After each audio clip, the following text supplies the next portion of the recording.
Welcome everyone to to another episode of the State of Halo podcast. Today we're going to be kind of doing a roundup on all the season 2 things, and then talk a little bit about some other Halo related news and some general gaming news at the end of toward the end of the podcast.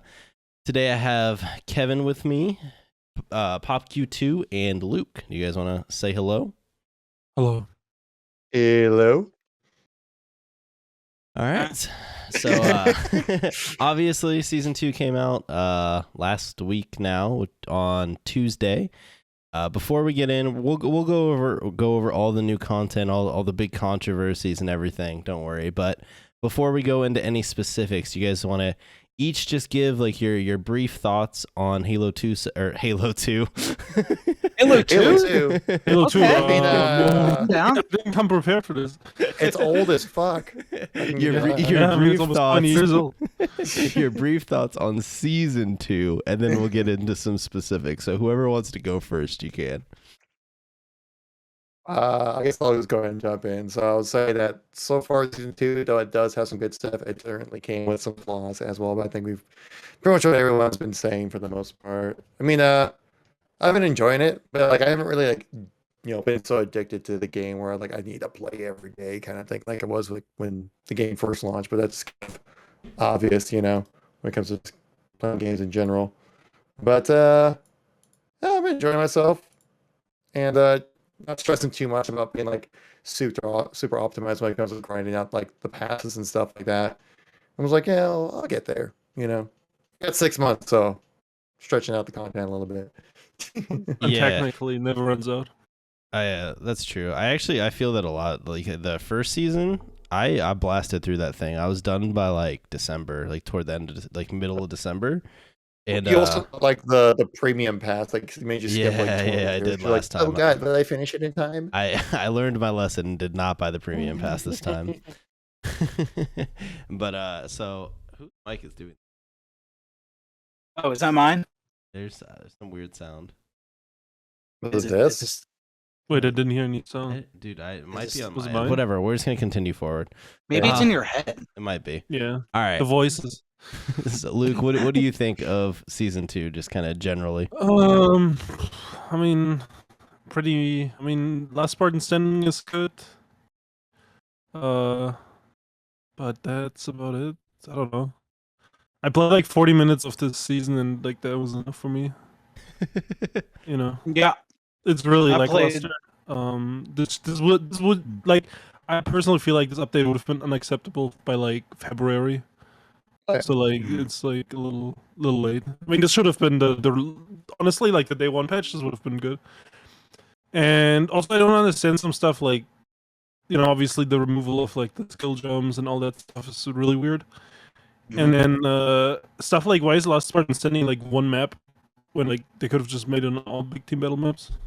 You know what I mean? Why is that something coming later or potentially coming later? Right? I don't know. Yeah. I mean, I think that's coming. Yeah, I later think for it sure. should have Right? just been more Yeah, maps. I mean, I from don't the know if it's start. confirmed that it's coming later. I'm just saying like that stuff. I feel like could have been there. Yeah. But I mean,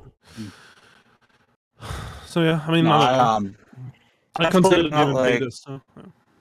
I've played about like a total of 12 games of season 2, and yeah, the BR jamming or the gun jamming issue. That's annoying as hell. That for me is just a deal breaker. Like there's no shot I'm touching the game until that's fixed, because I already have my problems with the game season 1. Now you're introducing an issue where my gun jams? No.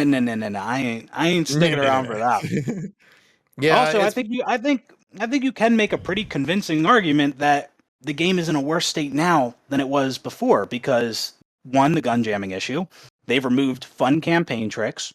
They removed skill jumps, which pissed off a lot of competitive players. And for me, the UI loads even slower now. So I haven't played much season 2.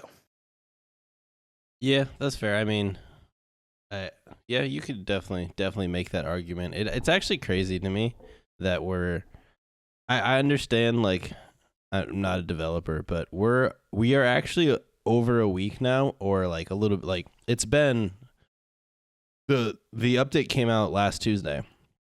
the guns are still broken in an FPS game 7 days after the bug was Probably, introduced. Yeah. Like, I'm gonna be honest, if that was like Valorant or Apex or some shit, that I feel like that'd be hot fixed in 24 hours max. Maybe I'm wrong, but like that is that'd be fixed instantly. Yeah. that's such a core issue. Like, dude, they're trying to host. Have you seen the pros tweeting? Like, they're trying to start the HCS Pro Series back up, and all the pros are like, are we gonna fix it or what's right. what's going Yeah. on?"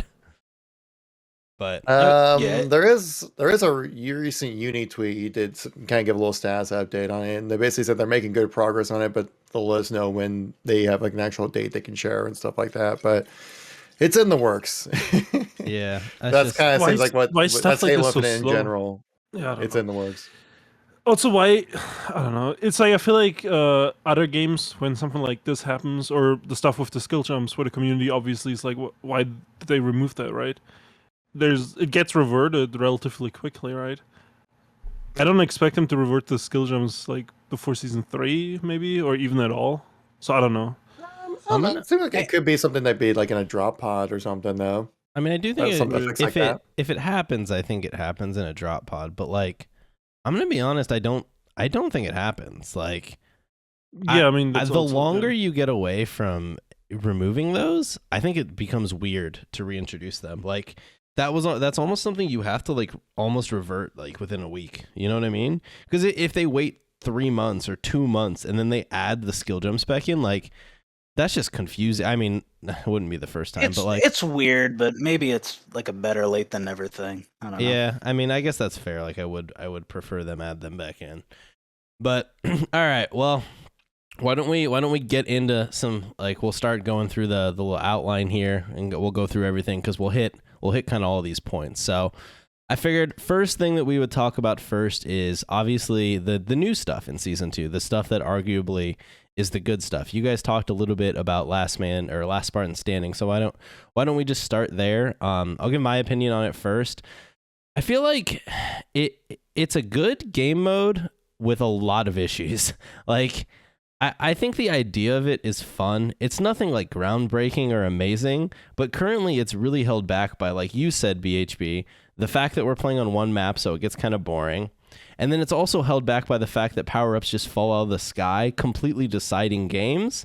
And I think that the hill moves in too slow. And I think the weapons are kind of weird. Like, I think the fact that the starting level is better, arguably, than the next 2 or 3 is like a weird dynamic. And it, like, because when I played it at first, I was upgrading right away. Now when I play it, I don't bother leveling up until I hit the commando level. And even at the commando level, you could maybe even make the argument the sidekick is still better and like only upgrade if you're going into the BR. And so, like, to me that's kind of weird because the whole benefit of a game mode like that is that your games feel different, you know, that kind of has that like BR light gameplay, but then all the games feel the same because you end up just using the sidekick for most of it, right? Because there's no weapon drops, there's no weapon pickups, there's the equipment pickups, but there aren't that many. And so it's like, I feel like the game mode could have been a lot cooler than it is. It's not a bad game mode, it's just not nearly, I think it could have been so much better. And maybe they'll update it and it'll get better. But I think there's just a lot of things they could have done with it that would have made it even, like, since it's supposed to be the kind of main new game mode of season 2, I feel like it didn't quite get to where I would have wanted it to get to. But I'll let whoever wants to talk about it next hit it. I guess I'll jump in, or you can go ahead, Luke. No. I was just gonna say, I personally haven't played enough to like notice the like the overshield stuff. You know what I mean? Deciding games and stuff. But I mean, I think it's a good start for a mode, right? Oh yeah. And I think, you know, if they keep mixing modes like this, I mean, what is this, like free for all attrition, right? It's just Yeah. like a mix up of some modes. With gun game, kind of, yeah. Yeah, with gun game kind of. Yeah, I mean, if they like keep mixing modes like this, and they would do it more often, obviously, it'd be kind of cool. But you know, we'll see. Last Spartan Standing is a good step for now, but you know, depends on how often they update it, or if they actually want to change anything about it, or if this is it for 6 months. Yeah, that's what I wonder is like, because there's been so much feedback in regards to Last Spartan Standing, but like, I really do wonder if we'll see any updates to it, especially even in season 2. Because like, Yeah. where it's at now, I enjoy it, and it's been like, in season 2, it's been the game mode I've played the most of, but in its current iteration, I think it's gonna run its course here within the next couple weeks for me, you know? I agree with that.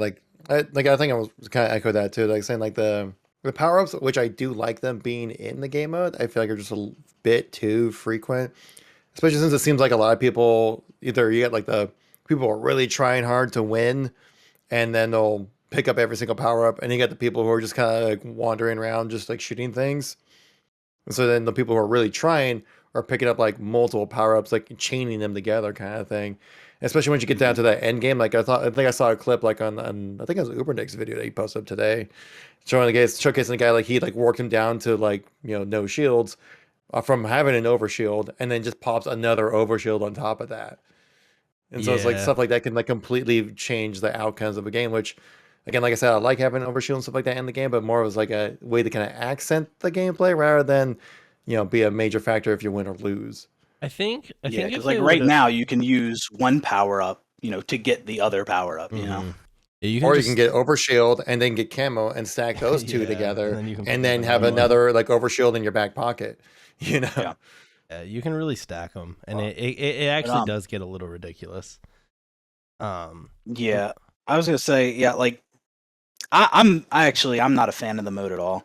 I actually rather just play a big FFA with weapons on the map rather than that Last Spartan Standing, because there's multiple things I don't like about the mode. I mean, we've already kind of run through them. I don't like the RNG drop pods. I don't like how like campy it is, and that's how I found the most success. Just sitting in a corner, hiding, waiting for people to fight near me, and then I would just, pop out third party, get my kills that way. There's plenty of times where I was hiding, and an overshield or a camo would just drop down beside me, and yeah, I'm just not a fan of it. Plus, there's no weapons on the map, and like that's one of the best things about Halo, and what separates it from a lot of other games. So You yeah, like I can said, I'd pick rather up, just play. or if you even Huh? drop a weapon, it's Yeah, gone you forever. can't. Yeah, I noticed that. I dropped my own weapon one time, and I wanted to pick it back up, but it disappeared. I was like, oh shit. Yeah, Oh, I did that that. I dude. was trying to do like a mangler kind of like hot Yeah, drop. it's Yeah, just yeah, gone. that's what I tried. And Yeah. then like I couldn't pick up my mangler. I'm like, oh shoot. Yeah. Yep. But actually, the thing you're talking Yeah. about, like hiding in the back of the map kind of thing, and just kind of waiting for a lonely soul to come by. I saw on Twitter, Art. He's actually a guy I think on the Forge Council, Arthur Bloodshot, Mhm. and he posted a clip here on Twitter where he showcased him. He's like, "Oh yeah, I actually was AFK the entire game. I got one kill Yeah. at the very end, and then won the game," kind of thing. Yeah, I It's think like- the hill moves in way too slow, so it's like I don't play it this way because I find it really boring. But you can play mega ratty and just sit in a corner, and you really only have to win one gunfight, and you might have like 3 extra lives on them. So if you just pick up an overshield, sure you're at a weapon disadvantage, but like by the end the hill is small, and if you have an overshield, you'll win most likely 1 out of your 4 fights or something like that. And like, Exactly. in a BR, sure, you can also do that, but you'll be at like a mega equipment disadvantage, right? But in Halo, in this current iteration of the game mode, like, yeah, you're at a weapon disadvantage, but it's not like that big. Like, you can outgun someone with a sidekick versus a BR, especially if they're close enough. Like, the time to kill is technically faster, right? Well, the pros even pick up the sidekick on like Yeah. Aquarius like all the time, and they prefer to use it at close range. Yeah, exactly. So it's not like you have it's not like you're using like an end game gun versus like someone who is still sitting on like their starting pistol or something like that. Right. But I really think the game mode would have benefited by finding a way to have weapons drop. I think one thing that they could have done with the power-ups is, and I don't know if Apex still does this because it's been a little bit since I've played and I haven't played the new season yet, but like in early Apex they used to have care packages that like fell out of the sky. But they would have a timer, and there would be a spot on them, so you knew where they were coming, and it gave you a heads up that they were coming, so you could contest it. And then if it came and you controlled the area and you got it, you'd get like strong armor, a strong weapon or something like that. So I feel like they could have done that with the power-ups or weapons so that you weren't just randomly like, there wasn't a dude just ratty in a corner and just has like an overshield insta drop next to him and he picks it up. He's like, sick, dude. I did so good. I was really sitting in this corner getting this overshield. So I feel like having a way to contest the power-ups and obviously having less of them would make them a lot less of a problem. Whereas currently they're straight RNG. Like they drop all over the map. And if you spam AI scan, like you were saying, Kevin, you can just chain them. Like you can just run around the map from power-up to power-up and like take fights on the way in between the power-ups. Like that's all you have to do. Like you can literally. Like somebody watched my tip video. I mean, I think that's just like if you're trying to get the most kills or whatever in Last Spartan Standing, I think that's like the easiest way to do it, right? But actually, I did see a lot of comments on my video saying that people were very surprised. They never use AI scan. They're like, oh my god, I didn't know it did that. Well, to be fair, until now it's been such like a useless ability, and I don't blame people for not knowing. But yeah. But other than that, so like obviously right now it's just the one map. Which of the other BTB maps do you guys think do you think it'll play well on the other ones, or do you think it'll? Does it even matter if it'll play well? It would just be nice to have it. Yeah, I mean, like I'm sure it'll be, decently. I mean, I think like high power. I think would be pretty cool with all the elevation changes and stuff like that are on the map. It'd be pretty interesting gameplay there. I think Deadlock will play out rather well because it's rather like circular type of map. Fragmentation might be kind of weird because of all the different like walls and divisions that are, and like how it's kind of like a weird S-shaped kind of map. I can see that, yeah. But yeah, I think the other BTB maps will play great. I still haven't had a chance to play Breaker on BTB yet. I think I streamed it like I was playing BTB for like 2 or 3 hours, and I got like fragmentation twice. I got Deadlock and high power like all the time. I didn't get Breaker once. There's like literally 4 maps, and I didn't get one out of the 4 maps within like 3 hours of play. It was great. Has anyone here got it? Got Breaker in BTB? I've played it in BTB. It's fine. Oh, actually, didn't we get it on BTB? Yeah, when we played it. Yeah, I played it a bit more. I mean, it's a fine BTB map. I mean, the footage right now actually playing is BTB on this map. In my opinion, it plays pretty similar to the other BTB maps. Like I don't. Yeah, that's what I'm thinking. That's what I'm thinking. Last Spartan Sending will be fine on other maps. It didn't feel like a totally new experience, which is fine. Like it's a new map and it's fresh. The only like notable thing is I played Total Control on it, and one of the spots that they'll make you cap is in that bottom tunnel in the middle, and it's just an absolute bloodbath. But that's not like a. Oh wow! It's not like a bad thing. It's just that. I think that sounds fun. Yeah, just I mean, it was pretty fun. It just drags crazy the match on social forever. fun. Like why not? Yeah, it was fine. If I had to do that in like comp, I'd be annoyed. But yeah, for social, it was fine. It'd be like Halo's version of Metro 24/7 maps back in like Battlefield 3 days. Yeah. So we talked a little bit about this map. What do you guys think? What's up, Luke? On the topic of Last Standing, and I know many people don't care about this, but you can't play it with your friends either, and I feel like that's like kind of missed. I mean, I get in its current iteration. I mean, you sure, be able to, but maybe like Duke too. Yeah, I think it would have been really cool to have a doubles mode. Yeah. Oh yeah. That would be cool. Like, I just feel like it's like I don't know. We still don't have co-op, and now the big mode is like a single player mode basically again. It just seems like playing this game with your friends isn't really like what they're aiming for, which is you can't queue up in the Rumble Pit either with friends. Yeah, right. Rumble Pit is another thing you can't queue up together. So it's like I don't know. It just feels like this game isn't made if you want to play with your friends, which I mean for me personally also makes me not want to play because like I don't know. If I gotta sit here alone and play Infinite, it's just not how I enjoy Halo usually. So but you also got the people who will abuse it to like boost stats or like unlock challenges or something like that. Sure, that's the reason why they block it. They probably it's do stupid, it too. But And now, and I mean like sure in Last Spartan said you could team, but I mean I don't know. People just camp like what I mean. It's just another cheese people use. So I don't know. A doubles mode would be pretty sick though. Yeah, I think a doubles mode would have been better than letting people queue up together, but I mean that's just because like I don't know how big of a problem it would be because most people are normal, but you definitely would run into weirdos that are just like camping in a corner together. Oh yeah. But I mean, it'd be like those Modern Warfare 2 lobbies where people are boosting for like fall camo and nuke challenges and stuff like that. yeah, Just putting tack inserts and like, on the scaffolding on high rise. it reminds me of like those infection videos where like one person would be alive and the other dude died already and he's a zombie and he's just like telling his friend where all the people are pushing from so he can get a killionaire. And you're like, sick job, bro. you've accomplished greatness. You mean infection YouTubers? Oh, no, I'm just kidding. But all right, so that's a breaker. I did want to say one more thing, like about Last Spartan Standing. Yeah. The whole like you after you die 6 times, you're allowed to quit the game. Just something about that it seems a little weird. Like I understand like why people quit, obviously, because you're out of the game, so there's no point in staying. I understand that, but I just think it's weird that you go in, you die 6 times, and then you quit. Like there's no reason to stay after that. And I mean, even in battle royales, after you die, there's a chance to get revived, or there's a chance that your team wins the game. So there's more of an incentive to stay in. But in like this, you die 6 times, and like there's literally no reason to stay. And I kind of wish there was. I mean, maybe if they did a doubles mode and there was like a way to be revived, that would kind of solve that issue. I mean, if you play BR solo modes, probably people just leave after they die too. Yeah, they would. Yeah. And what? If you play like a BR solo, yeah. right? Yeah.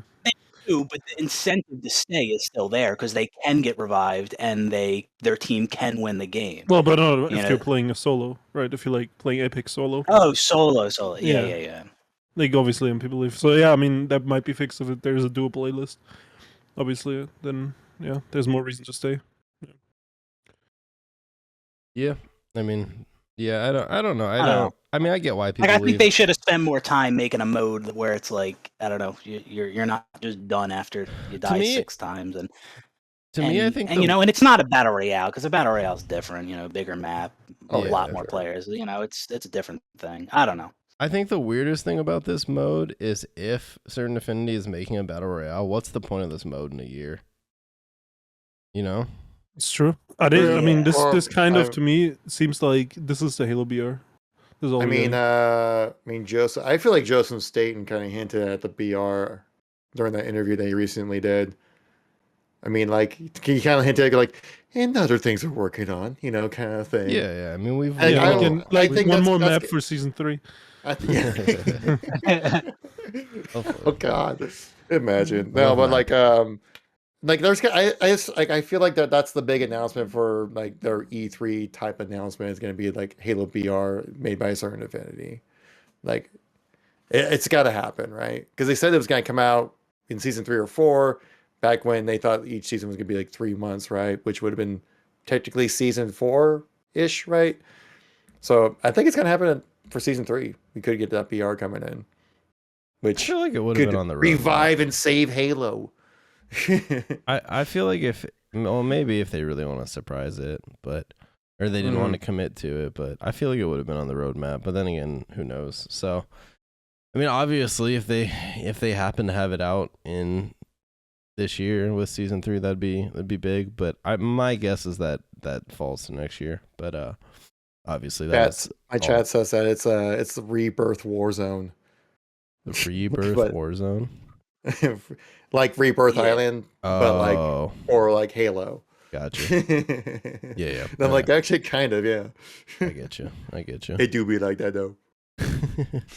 But all right. Does anyone have any other thoughts on just Breaker as a map?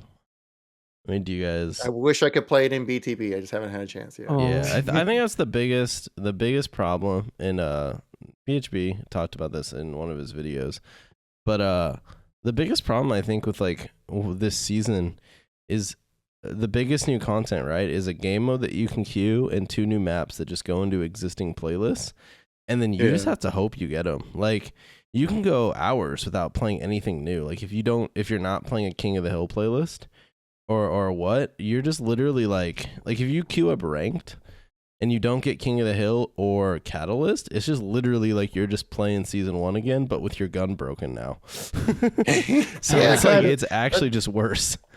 Well, that's the thing too. Like, since it's like BTB and 4v4, right? Two maps. You Mhm. can't like make like a special playlist for like just that map, because Yeah. it just Yeah. get tiring really quickly. And but they, of course, they did that for King of the Hill, but that's kind of a little different. But like, if we had maybe like two maps for Arena and two maps for BTB, it could somewhat justify that kind of change where you can actually get a chance to dive in and actually play the content. But right now, like I'm basically if I want to play on Breaker, I'm just gonna go play Last Spartan Standing because I'm not gonna leave it up to the game to make the choice for me because it certainly didn't work it last time when I was playing BTB. It just felt I was just playing like season one basically. And that's why I liked map packs, and usually with map packs you've got 3 maps and then a map pack playlist to go along with it. And I used to love those map pack playlists in Call of Duty, Halo, all the games. And the thing with not only was it like usually 3 maps with a map pack, those maps could work, in both arena and with like more players for big team battle as well. So you could have like a 3 maps in a single playlist and just play 5v5 on them and like some in the older Halo games. So but with this where like one's kind of exclusively BTB or Last Spartan Standing and the other's just exclusively arena, yeah, you can't really pair them together in a single playlist, and it's only 2 of them. So Yeah, it just makes like the little bit of new content feel like even less content at times because you have to go out of your way to like play the different parts of it. But then there's like there's really no guarantee you'll get either of them, right? So it's just like at times it really does like BK was watching like Ubernick play the other day, and he's like, dude, it just feels like I'm watching the same game still. Like a new season drops and there's nothing, like most of the games you play look exactly the same, which like Right. I haven't like actively played a Call of Duty, but Luke, you kind of have. When they drop like a new big season, like what's that? Is it the same kind of deal where it kind of feels like you're playing the same stuff with like occasionally a new map? Playlists switch out. There's a playlist for the new map. There's usually new game modes. It's just like all featured in its own thing. So like, I mean, I don't know. I think they do a good job at highlighting the new content. Also, like, even if they did it this way, like Halo does it, it would be over after 3 months, and the game would, get some new stuff, which is also, I think, a big issue still. But I mean, like, yeah, I mean, and I think Call of Duty, I don't quite know this for sure, but I think they don't drop like everything day one either. They kind of like stagger it out over a little bit of time, right? That's what I saw from one of their maps. Yeah. So like, I mean, the new season launched like almost 2 weeks ago, and tomorrow I think we're getting like the Monarch stuff. You know what I mean, with a new game mode, new map. So I don't know. I feel like it's well paced, at least. Yeah. And well presented. If you just want to hop on, play the new maps and new modes, you can. You don't have to like. They don't artificially like make you play the game just to play the new stuff. I don't know how to explain it, but yeah. Yeah, no, that's kind of how it feels sometimes. Like you want when season 2 dropped, like I just wanted to check out the new stuff, but you really had to go. You really just had to play the same stuff and then just hope you get the new content. And it's like, if we were like 2 weeks or like a month in, I understand that, but it's like I just wanted to play the new shit. Like I just wanted to try out the stuff that was new. But yeah. So Yeah. I wish. I don't know. I also I'm gonna be real. There's no way that King of the Hill playlist has players in like 2 months. Like who's gonna be playing that?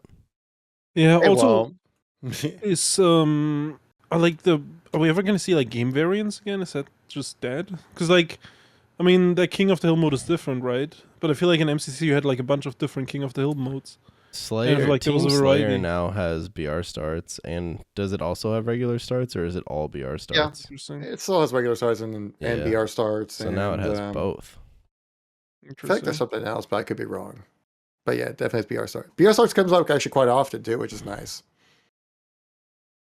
Yeah, But even with the regular Team Slayer, I actually didn't mind having like the AR pistol starts. I thought it was a fair start setup for the game mode as well.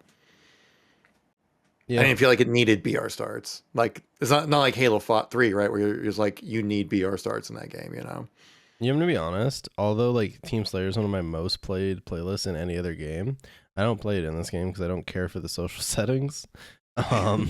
So I haven't even touched it since they added BR starts. I don't really bother playing social just because like of the way the skill based matchmaking is. It's strict enough to where like it feels like I'm just playing ranked. I'm like, well, might as well just play on balanced settings instead of like these social settings, you know? Because like they're not like they don't really feel like that social, you know?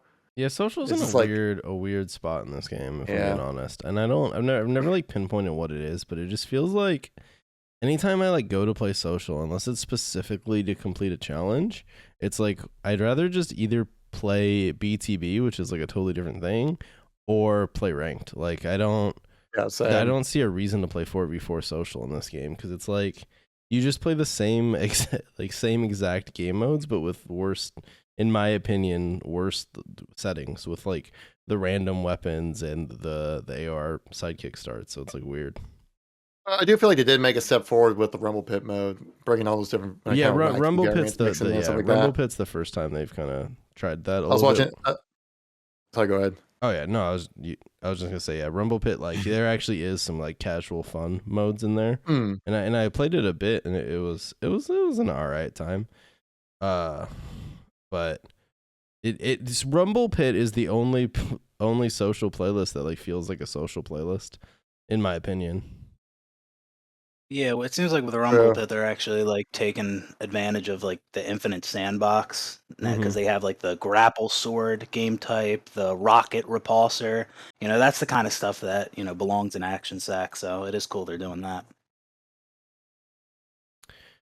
Kind of lame that you can't play it with your friends. I agree. I feel like we could literally, if we hopped on can't be right that now, social, Luke. Okay. Yeah, I'm sorry. Like if we four like wanted to play Halo right now, we like literally could just play like we'd only like basically play season 1. You know what I mean? Like or maybe King of the Hill. That's it. That's all the content we could play as like a group. So I don't know. No, you're just like what if you want to play some Halo with the boys? You know, you can play the game that launched November. Yeah, I think part of the problem too is like since there's no new sandbox elements, right?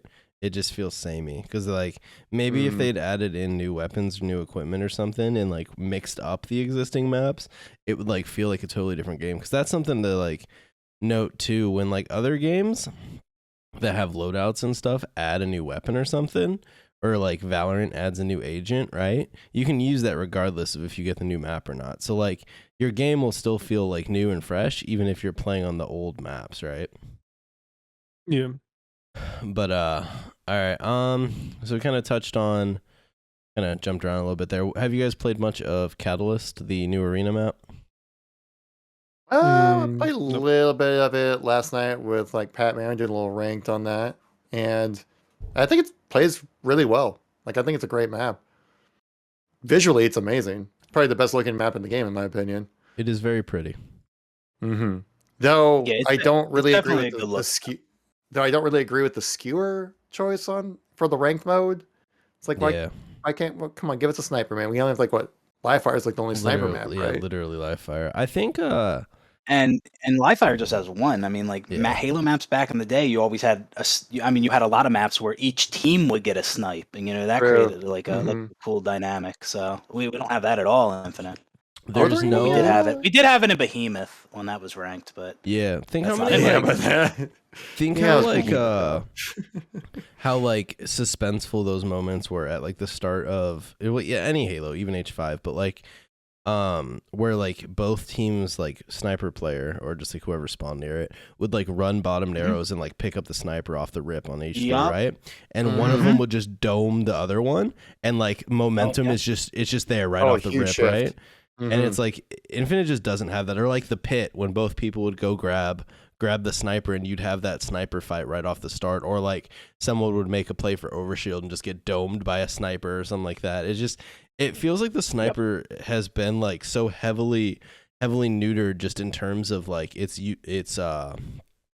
like not usefulness, but it's like the amount that it's utilized in the sandbox. And I think that's a big bummer because like the sniper rifle isn't anything like super unique to Halo, but like the sniper in Halo and the way it fit into the sandbox, like it was such like a good skill weapon that just not seeing it much is such a bummer. So I agree, not getting a skewer in ranked instead of a sniper. I'm just like, why? Like the skewer is an anti-vehicle weapon. What are we doing here?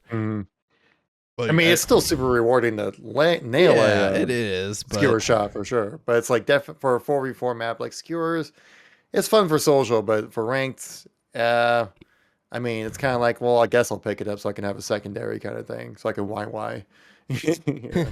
yeah. But other than the weapons on the map, I think the layout is interesting. I think it's just gonna take some getting used to, but I don't think it's a bad map. It's definitely different. At times, it feels to me more like a map you would have played in like a social H3 than a ranked like hardcore map. And I think that's part of the problem with Infinite too, is the fact that our only ranked playlist is like pseudo hardcore, right? Because it's just the pro settings. Whereas like if you were playing ranked Team Slayer in H5 or H3 or any Halo, this would fit perfectly, right? It's a competitive 4v4 map, but to me it doesn't feel like an esports map per se. But maybe it just will take some getting used to. I guess so. I mean, it's like it's symmetrical, which is kind of a cornerstone for most esport or competitive style maps for sure. Or I think it might be like the only symmetrical map I think we have actually for ranked. If I can think off the top of my head. Oh, Bazaar, yeah, true. Which is not a good map, so yeah, no one really likes Bazaar though. I mean, they removed Bazaar Slayer with the season 2 update because that shit sucked. Yeah, now they can remove Bazaar CTF, and I'll be happy. No, I mean, wait, you don't like time limit? You don't like time limit CTF games? No, I don't. I do. I will say, I think I like playing CTF on this map more than Bazaar. So, I mean, it's that bridge in the middle does help the pace of CTF. Yeah, I feel like you can actually get a pull and like do it quickly if you like are controlling the spawns well, which like feels rewarding. But okay, well that's Catalyst. We already talked a little bit about Action Sack, so I think. King of the Hill. So what do you guys think of the new iteration of King of the Hill? I don't think it's bad.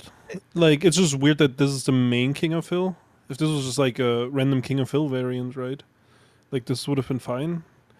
But it doesn't feel very King of the Hilly, so it's weird that it's like the prime King of the Hill mode. Like, Strongholds feels more like King of the Hill to me in this game than actual King of the Hill, if that makes sense. Yeah, I'm okay. I'm okay with this new King of the Hill coexisting alongside the old King of the Hill. Yeah. But, I prefer old King of the Hill, and I definitely think classic King of the Hill is what they should have used for the matchmaking playlist. Then would you say you're okay with like being like mathematically impossible to win the match at some points then? Well, I mean then I guess you could do something where it just what oddball shit. Like, they could have made it 2 rounds, and they could have made it so the clock stopped if someone was in the hill. Like, they could have literally used, like, the same, like, stuff that they used for Oddball for this if they really wanted to. They could have, but I still prefer all classic, except, I mean, you could do... When it's mathematical, the game could just end. They could, just have it do that.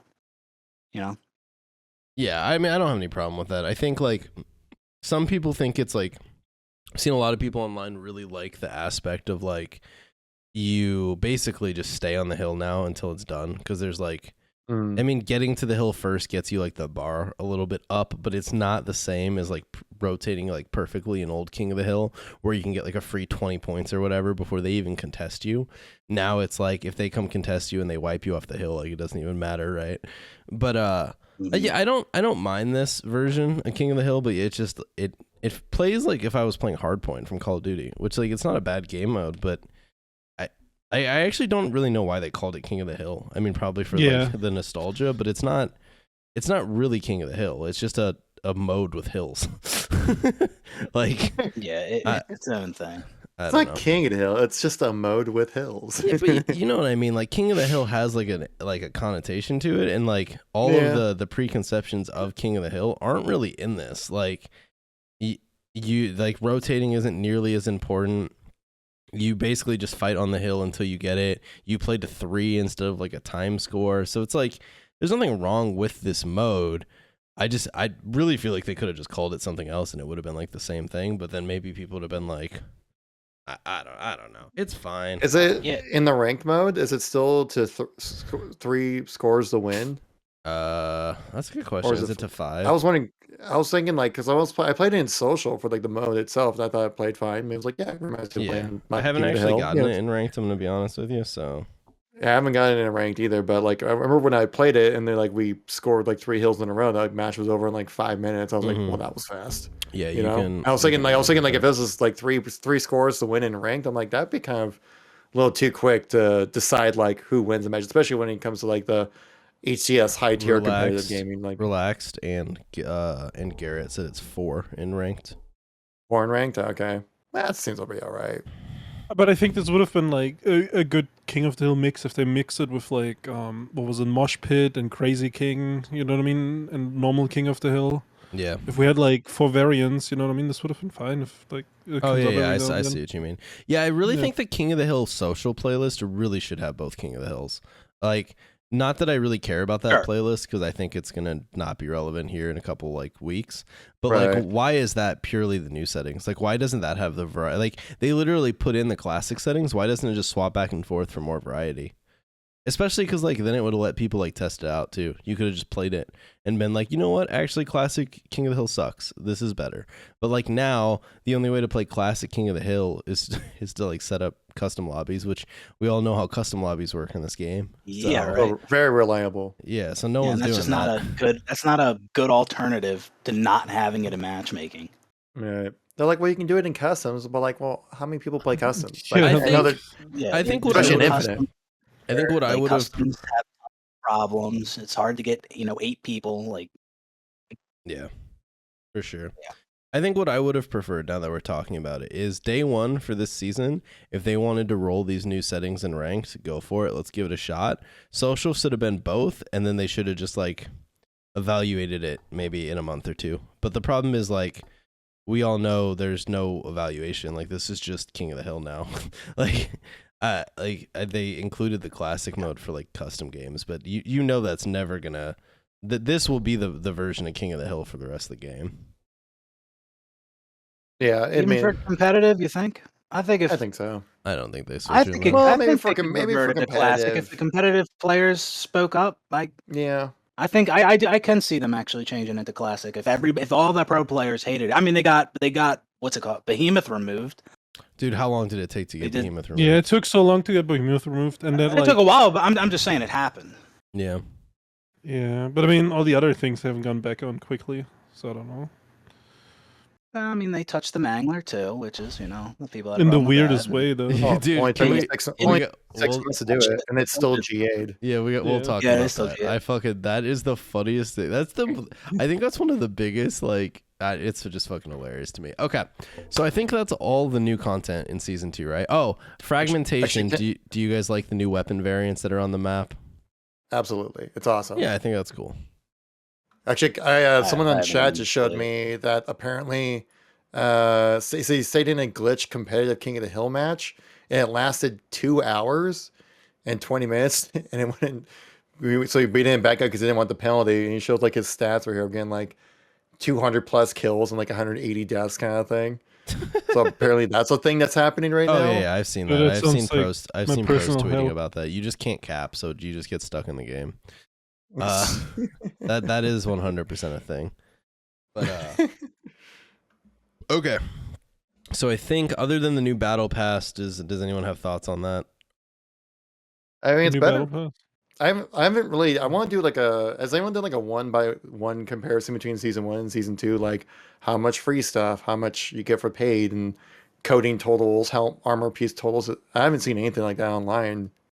I have not. The only anything thing like I've that? seen is like half of it isn't armor or something, which I mean might not be a bad thing necessarily, Mhm. but I don't know. I mean, I haven't even finished the first season pass. I haven't bought the second one because I don't know. I'm not Well, never it gonna sounds level it.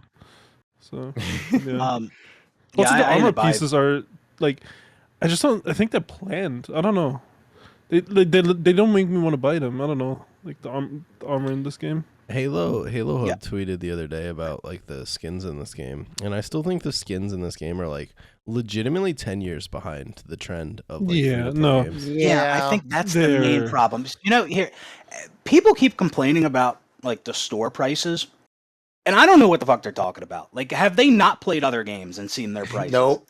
Have they not Because played only- Apex? Have they not because played only people Valor? are- The It's 'cause only prices people in are the playing store Halo. are fine. The main Yeah. issue is just the aesthetic of the pieces themselves. Like, I don't Mhm. think they're as cool as they should be.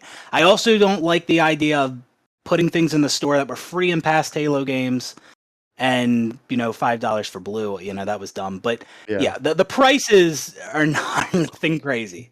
No, but like it's like I don't know if you play other games like let's say you play League, and like like this is just like all recolors. We have an infinite, right? Yeah, Or mostly, that's the problem. and is- it's like that's like the cheap stuff. That's like it's like $2-3 stuff. yeah. You know what I mean? Like They- and then they're charging Yeah, like I'm just the pieces, the cut, yeah. the items just aren't as cool as I think they should be. Yeah, Yeah. It's kind of like think of like Fortnite, right? Where it's like if you buy like one like character model, it's like $20 or something like that, right? Like how much did the Master Chief cost? I think you could get just Master it's Chief for like $10. 10 or 15, but if you wanted the Yeah. full pack with like the gravity hammer and like the backpack and the little warthog, I think it was like 20 or 25. Yeah, but the thing is that like that customization just like looks drastically different than like your typical Fortnite. Like you don't look like the Fortnite girl or whatever the character name is. Whatever, exactly. It's not like you're like buying. It's not like you're spending like $10 to have your Fortnite girl be wearing blue A different instead color. of No, pink or exactly. whatever, That's the thing, right? I think like everyone threw a big fit about the prices in this game. The problem isn't the price per se, it's the fact that 343 is trying to charge industry standard prices for stuff that is way below the industry standard in terms of like creativity. And they're literally like selling us recolors. And so it's like you can sell recolors, other games sell recolors, but those are cheap as fuck. And then if those are like the bottom of the or you know what I mean?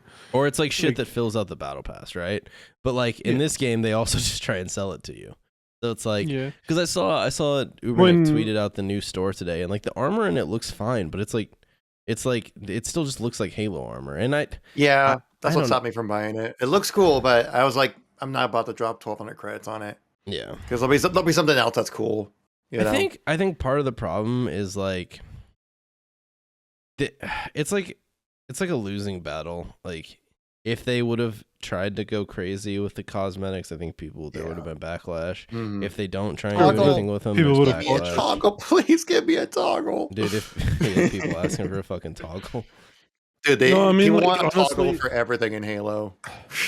I mean, like, sure. I mean, I didn't fucking care for the MCC skins they added, but like, it's not like it made MCC unplayable. I just thought they looked like shit, but it's not like I thought it was bad that they added them, right? I just personally didn't like them. Like when they added like all the night stuff, right? Yeah. I think that was the last season. Like, I don't care. It's just variety. I just don't want to wear it. But like, that was better than what we have now. Like the coolest skin they've sold is the fucking cat ears because it's like a meme, and like you know what I mean.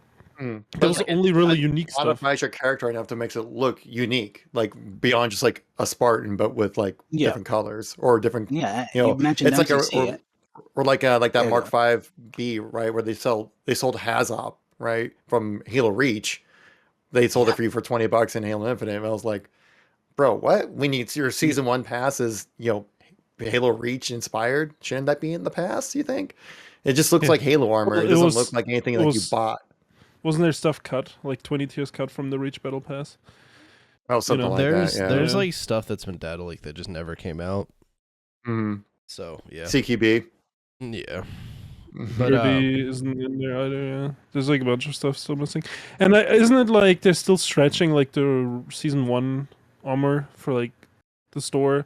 Because wasn't there a thing where like the new armor hadn't even updated the text, which still said like introduced in season 1? What is like the shit they introduced this season? And it's like they probably just held it back from last season because they didn't have any more ready. So we're kind of just getting like still season 1 armor bundles. You know what I mean? They haven't really made anything new, I feel like. Yeah, I do wonder, like, a couple years from now, if Infinite's still a thing, like, if this will even be a conversation. Because I do remember at, like, the start of Apex, the skins were mega bland, too. Like, they were just recolors. And then as the game went on, like, they got crazier and crazier to the point now where, like, shit's just cool. Like, you buy a skin and it's, like, a fully animated fucking, like, totally different thing. And so I just... wasn't like a... Yeah, it's fine, but Apex Legend, launched in a little bit of a different time. And I mean... I don't know. It didn't like. When do you guys expect them to like switch the philosophy for skins though? Because like Apex Legends, when did they have like the animated skins? Maybe like a year or two in, right? Yeah, probably. I don't see with season 3 like cool skins coming out. I feel like we're just No. gonna see the same thing for like 4 or 5 years, and then at that point they're just 15 years behind of what everybody else is doing. It's just like weird. Yeah. Like don't once they feel like they're in a good place when it comes to the development, because right now they're not, and that's why they're doing like the quality of life drop pod updates and things like that. That's gonna be going throughout this year. Probably not towards, I'd say towards the end of year 2 is when we start seeing them maybe kind of branch out to do more kind of like experimental customization. Unless they see the data and the trends of what people are buying, in the store, and they might just go, oh, make more of that, But just kind of have to wait and see. But of course, I think right now they can't like just jump right into like what Rash is talking about, like when it comes to the customization. Like you can't just jump right into like having crazy looking customization, because then you got like all like the CE boomers out here crying like it's not my Halo. Dude, I like, don't even think with those season 2, there's people are even playing Mhm. Infinite. Like I don't even Yeah, know like, if it matters. no, they're not. They shouldn't like- make Infinite for them. Like, Bro- like I don't know. It's just weird. Like there's Yeah. all these niche groups in Halo. Yeah, actually, And now Halo has become so niche, all the niche groups also died. It's just like, Mhm. I don't know. I don't know. you know what that just made me think of? 343, like they'd put all that crap about how they want to appeal to a broader audience, but the actual like cosmetic system in this is so far like behind Oh, yeah. a broader audience. So it's like they're not even properly doing the thing they said they want to do, which like that's fine. I don't really care, but like they're not appealing to anyone. They're not even appealing to a broader audience because they didn't do that correctly. So it's They're like trying to appeal to a broader audience. I'm just saying, like, that's a I mean, funny way of showing it. I get that they're not in the best position with development, right? And like stuff, but why did the fuck did this game release? And why are they selling seasons for this unfinished beta product then? Like this game should have just been an early access game for 2 years, and they should have just like, I don't know. Or like why did it release? I mean, obviously they had to release it. They got pressured probably, right? I would But still it's much just rather be like- playing Infinite than MCC right now.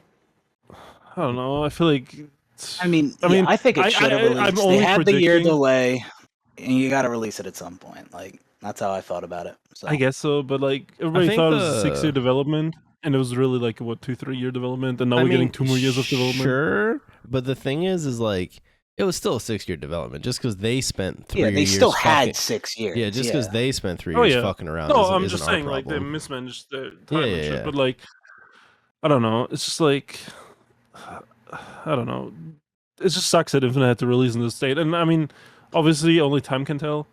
But like, I don't know if this game will recover in 2 years. Like, what's the like? And I mean, I don't know. who knows the what the gaming state of the industry game will would have move been. on. There'll be newer games. Like, I don't know. Why play Halo Yeah, Infinite in 2 years? I don't know. Who knows how much better the game would have been if they got another delay? Because right now we're like what 6 months deep, and I mean, game hasn't I mean, changed I don't know if they that release much. it with season 3 I mean- Forge, maybe.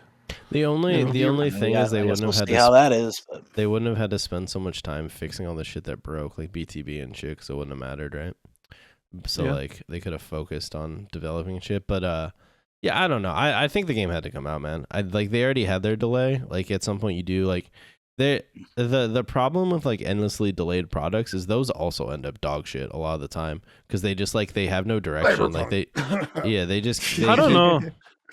Do you think of like Crackdown Nintendo- 3 and like the Duke Nukem game? Like Okay, yeah, but maybe Microsoft's just better at making games. But like, I don't know. They scrapped Metroid, right? They were like straight up like, oh, yeah. we're just gonna start from scratch, and that game is probably gonna turn out fine, right?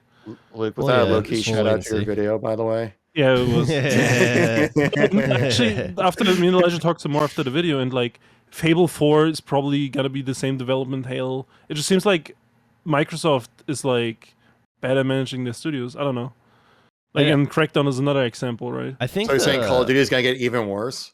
No, because I think Well, Activision has we their don't even shit know if that down. goes through. And also, yeah, also like I don't think that will be touched much, right? It will just be Nah. like profit share at the end of the day. I think, Um, I think the problem with Microsoft There's is like is it 3,000 people working on Call of Duty, right? Yeah. Like, A lot. it feels Yeah, like- there's like 18,000 studios working on the game. yeah. So like they got their shit together. They got a good flow going Mhm. at the moment. Even though Vanguard was kind of planned, right? Yeah, Like yeah. it did still have a shit ton of content, like the regular content you expect. Yeah. So, like, that was good. every Call of Duty game isn't a good Call of Duty game, but they always have content and they always are well supported post launch.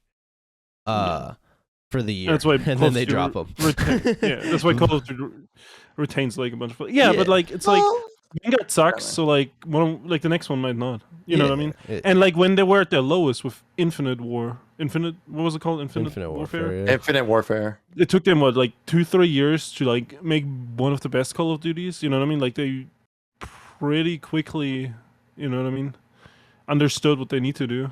Yeah, you know, and shifted for sure. I think Infinite Warfare was the low point, but that's when COD Remastered came out. I love that game. That's true. That's probably my favorite Call of Duty. That's with Infinite Warfare, right? Because you had to fucking but that's what that was the low point. Now that was annoying. That was annoying.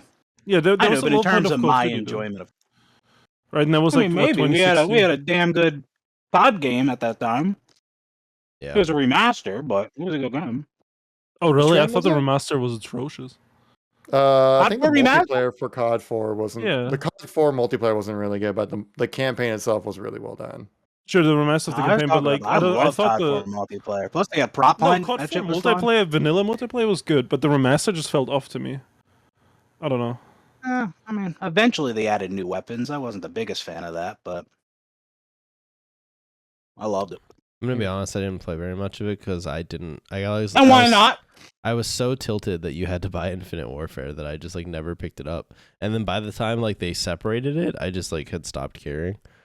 Like I think technically I own it now on PlayStation, but I just like never really played it. I think I might have played it like a couple times, but I started the campaign once on my TV when I was like sitting there, and then I realized like holy fuck, I can't actually play an FPS game on a TV on like fucking 60 FOV. Like this is actually unplayable. Yeah. So then did you have like serious input delay too? Oh, it was terrible. Yeah, because it was just on my fucking TV. Yeah. Mm-hmm. But all that post processing that they put on it to make the picture look all nice. Yeah. To wrap back to your point, Luke. I mean, you guys talked about this in your video, so go watch Luke's video. You can get the whole opinion. But I think that the problem is like the Microsoft seems like the anti-EA, where like instead of like constantly mingling, they just don't do anything. So these games just flounder on their own, and Microsoft just doesn't like. Eventually, they just cancel them. They just wait. They let them flounder around for like fucking 6 years in development hell, and then they're like, all right, can you release something? And they're like, no. They're like, all right, well then this is just done, because they did it with like Dragonborn, right? Or Dragon Scale, so, whatever the fuck it was called. Yeah, but they like a couple years ago they just shut down projects and studios. Now they don't do that anymore. They just let these like projects flounder and then unreleased unfinished. And like Fable 4 is being made by like the Forza studio, right? And sure, they know how to build a map, right? But they don't know how to fucking make an RPG. Yeah. Like that's just gonna suck. Like I'm gonna be honest, I have like zero hope for that. So I don't know. Yeah, wrapping back to jumping back to Infinite shit. Why don't we talk about like some of the bugs that season 2 introduced? Now we talked about the good old gun glitch at the start. So basically, I think there's been a handful of main bugs that I have seen. The BR specifically, but it's also the sidekick and the heat wave, and I think just any of the semi-auto weapons. Sometimes they just randomly don't shoot. I've seen a bug where grenades just endlessly explode. I haven't seen that personally, but I've seen the clips. Yeah, that's what I meant. I've seen clips of that one. It hasn't happened to me. And then I've seen clips of the King of the Hill thing where people just get stuck in games. And then on top of like people, when I was playing my ranked placements, like people still crash out all the time. Like half my games were still 3v4s. So season 2 seemed to introduce a lot of issues. And to me, it's just some of those bugs like aren't as frequent and they aren't as game breaking, but I just can't get the fact that we're actually playing an FPS game at this point where the guns don't work properly. Like it's just dumbfounding to me. Yeah, like I don't know how the heck that BR jamming got past QA, because like literally everyone's experiencing it, unless it's just like it's something that happens when it comes to just uploading to the cloud to have people download it, and then something weird happens, something gets corrupted or something, or I don't know, because like if you just like play the game for like 5 minutes, like just firing weapons and stuff like that, you kind of see, oh, my trigger I pulled the trigger and nothing came out. What's wrong with this? Like that's that's kind of a fundamental flaw right there. That like I'm surprised I kind of got through. Same thing with like the heat wave. Like I said, like that jams out quite a lot as well. Like to the point where I'm like, I'm not gonna pick up the heat wave. Like I can handle the BR jams every once in a while, but the heat wave, it's like almost every Oh, the heat wave's other bad. trigger pull. The heat wave is bad. Like, dude, I hate picking it up because it's like half time I go to shoot it, it just doesn't shoot anyone. I'm like, this is sick, dude. I love it. Like, it's so frustrating. Like it's worse than anything I've experienced in any FPS game in terms of bugs because it actually just makes the game unfun to the point where I don't want to play because it's like the whole fucking premise of an FPS game is you take gunfights with people and you win them based on skill or positioning or whatever the fuck you want to say, right? But when you take a gunfight with someone and your gun doesn't fucking shoot and you lose, it is so unbelievably unfun. Like I have barely played season. I mean, I played like a decent amount of Last Spartan Standing and a little bit of Ranked, but like I haven't been playing because that is so unbelievably unfun. And I just like I can't get past that. Yeah. Yeah, That's just like a fundamental error. It's ridiculous. I can put up with a lot of bugs, and I do, but this, no shot. Like that's why there's no way I'm playing this game until that's addressed. Well, like I'm like we're in talks with some other people trying to put together like a tournament and stuff like that, and I'm just like, well, we probably should wait until this bug is fixed before we do anything, and it's just kind of like, well, whenever they get around to doing it, because like right now the game is literally just like it's just not competitively viable at the moment to do any form of a tournament or any kind of. I mean, like you can play socially, I guess, but that's about it. Even then, like not so much because like when your gun just literally just doesn't shoot, that's a fundamental flaw to the game. Yeah, it's like it's so much worse than like bad hit reg too, because it's so much more fucking noticeable. Like if you just like don't kill someone because of some bad hit reg, like half the time you might not even notice, but like you fucking every time your gun doesn't shoot, you fucking notice. Like it is it's very obvious, right? And like it sucks too because people have like head cased all this different stuff about like the dead zone settings, and it's like I've seen people try a billion different settings and it doesn't fix, but like. So as far as I can tell, that isn't the cause. But even if that was the cause, why the fuck did they introduce a new setting that fucks it that bad? You know what I mean? But this is because they tried to fix like a rapid fire glitch or something. Right? Yeah, that's like something with like the thrust. I think it was like a rapid fire thing. If you like shot thrusted shot kind of thing, then it would be like, a double shot. Is that what it was? Something like that. I think I remember seeing like a Twitter clip about that. But like, I know what you're talking about. But oh, was this to fix the double shot? I thought when they said rapid fire glitch, they meant people who were like full autoing the sidekick. Or the VR, because that's what I thought. Because I did have like a glitch before where like my BR did like, rapid fire like 3 or 4 bursts. Oh, so really? I thought that's what they were talking about. But either way, like that wasn't that common from my experience, but now this new issue, my gun jamming, that was pretty frequent from when I was playing. So let's just go back, hit the fuck go back button. Control Z. It just worries me because like BTB was broken for over a month. Like, are we literally just gonna be in limbo where our guns don't work for a month? Like, I mean, yeah, eventually it'll be fixed and like the season will be fine. But like, dude, this shit's very, very detrimental. Like, I understand that 343 is like behind the ball and stuff, like, and that's why we're not getting a lot of content. But dude,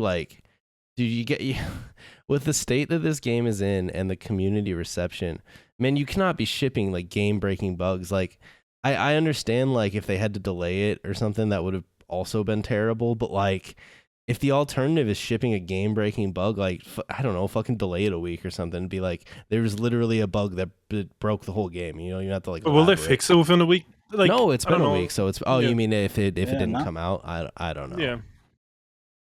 But and we were talking about this the other day, Rash, about like when Halo 2 came to MCC, there was the glitch where you could shoot the ground and get kills. Yeah. Well, they were very quick about fixing that. Like that was. They fixed a day it or two or 3. It was a couple days. Yeah, it was like a few. And days. that's what they need to do with this gun jamming glitch. But so far, it's already been like a week. So when I felt like we went like 2 or 3 days, and they were really quiet about it. Like there was like tweets acknowledging it, but there wasn't very much. And like now they've like mentioned that they're working on it a bit more, because the first day or two, the only interactions I saw was like them saying some stuff about like dead zone settings, and then the next day like people were like, yo, this is still like messed up, like someone's got to fix this, and they're like, we're looking at it, and it's like dude, like the moment this shipped and people started complaining, like you should have had a fucking like crisis team fucking on the clock trying to do something. But yeah, I don't, who knows. All right, I think that's it for bugs. Why don't we talk a little bit about that Joe Staten interview? There were some interesting snippets in there. Let me pull up. So I think I don't know anything about that Joe Staten interview. When was that? Or who was it like recently? Who was it with? with? With the Kind of Funny X podcast. It was like with was it Paris?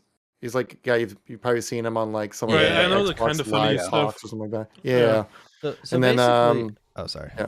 Well, you're the host. Go. All right, I was gonna say, so basically stealing the show over the here. main things that came out of it, because I'll just hit the main topics and then we can just talk about them. Is they confirmed during season 2 we're gonna get the Yappening with like an event pass, and then they also talked a little bit about bringing back like old Halo maps, and then they kind of hinted at like a bigger mode, right? I think that was pretty much it. Does that sound right? Yeah. So in the interview, they talk about we got revealed the Yappening, which we didn't see here anything about that on the roadmap at all. Which I don't think we really know much about events happening for season 2 besides like the interference and like the second half of that event on the roadmap. But like all the smaller ones, we haven't heard anything about until that Yappening mentioning. What else? And then like they talk about, because like Paris talked about like, hey, talk to Joe Satan's like, hey, so you guys have like a bit of a content issue going on with the game, why not like bringing back some old maps, since it's like you kind of gotten vaulted back from previous games, like obviously not as straightforward to copy pasta put in the game kind of thing, but like, you know, a lot of the heavy lifting's been done, you just kind of need to make it so you can, you know, put it into the game and stuff like that. And just kind of goes like, yeah, that would be a really nice idea, huh? You know?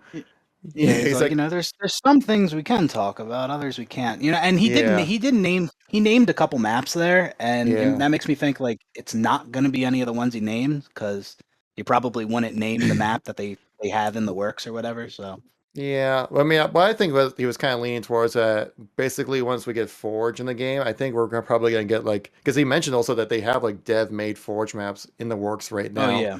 So like when the Forge does get released, at least we'll get some kind of content just to kind of play with right away, and also kind of get an idea of like what the visual difference is between like Forge and like dev-made maps are, which apparently it's like the smallest gap it's ever been within a Halo game, which is awesome. I mean, it got pretty crazily close toward the end of H5 once like Forgers actually got really good at Forge. Oh yeah. So like if they've improved upon it, I mean, I can only imagine it'll be even closer. So I mean, obviously that it's gonna no doubt like help the game once Forge drops in, but it's just like how much does it help, you know? Like how many people return purely to play like Forge maps?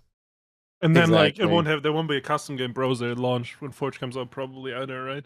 No, that sounded like way too far out when they mentioned it. Yeah, so which like is I don't know. That's a huge like it's detriment like to me. basically like because like why the fuck you like what are you gonna go around and invite people randomly again? Like I don't know.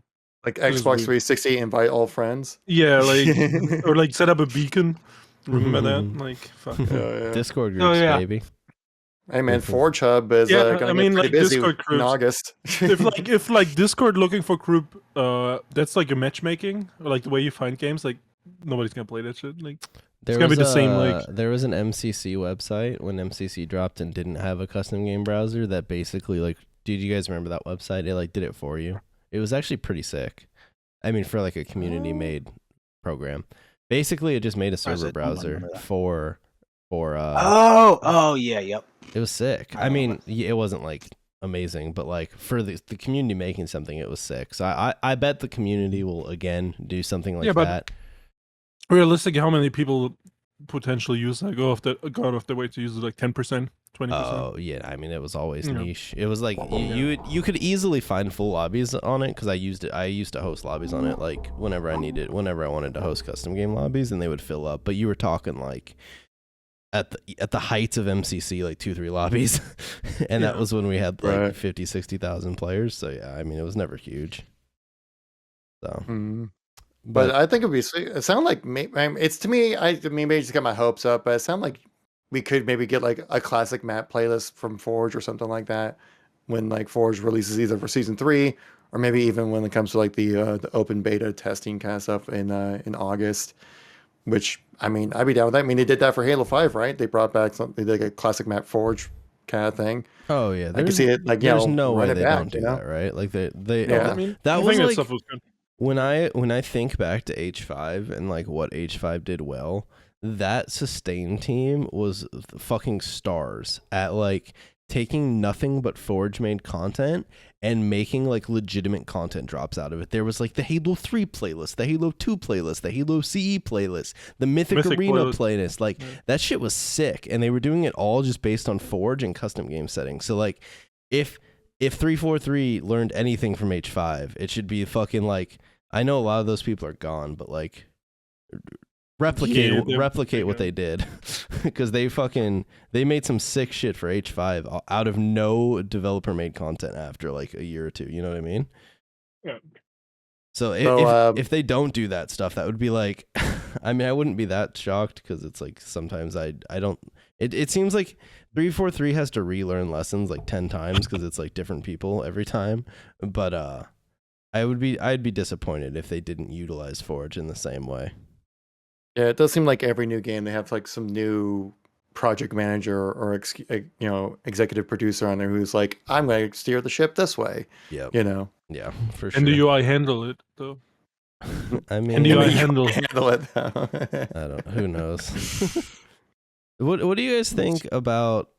So obviously, season 2 didn't ship with any more ranked playlists, and I know they like didn't really say it was gonna. But is Halo Infinite is comp settings the only ranked playlist that we'll have in this game? Is everything else social? Is that what it seems like to you guys? I mean, I would like to see ranked free for all because that was definitely a way for a lot of people to kind of make their name within the competitive community at least a little bit. But I even was saying this before the launch of the game that like I feel like we should just have one ranked mode and that be the competitive settings. I mean, if you really want to try sweating it up, why don't you play the settings that people ultimately play for when it comes to sweating it up? And plus, like the ranked modes have always been much more niche within Halo's like niche community as a whole.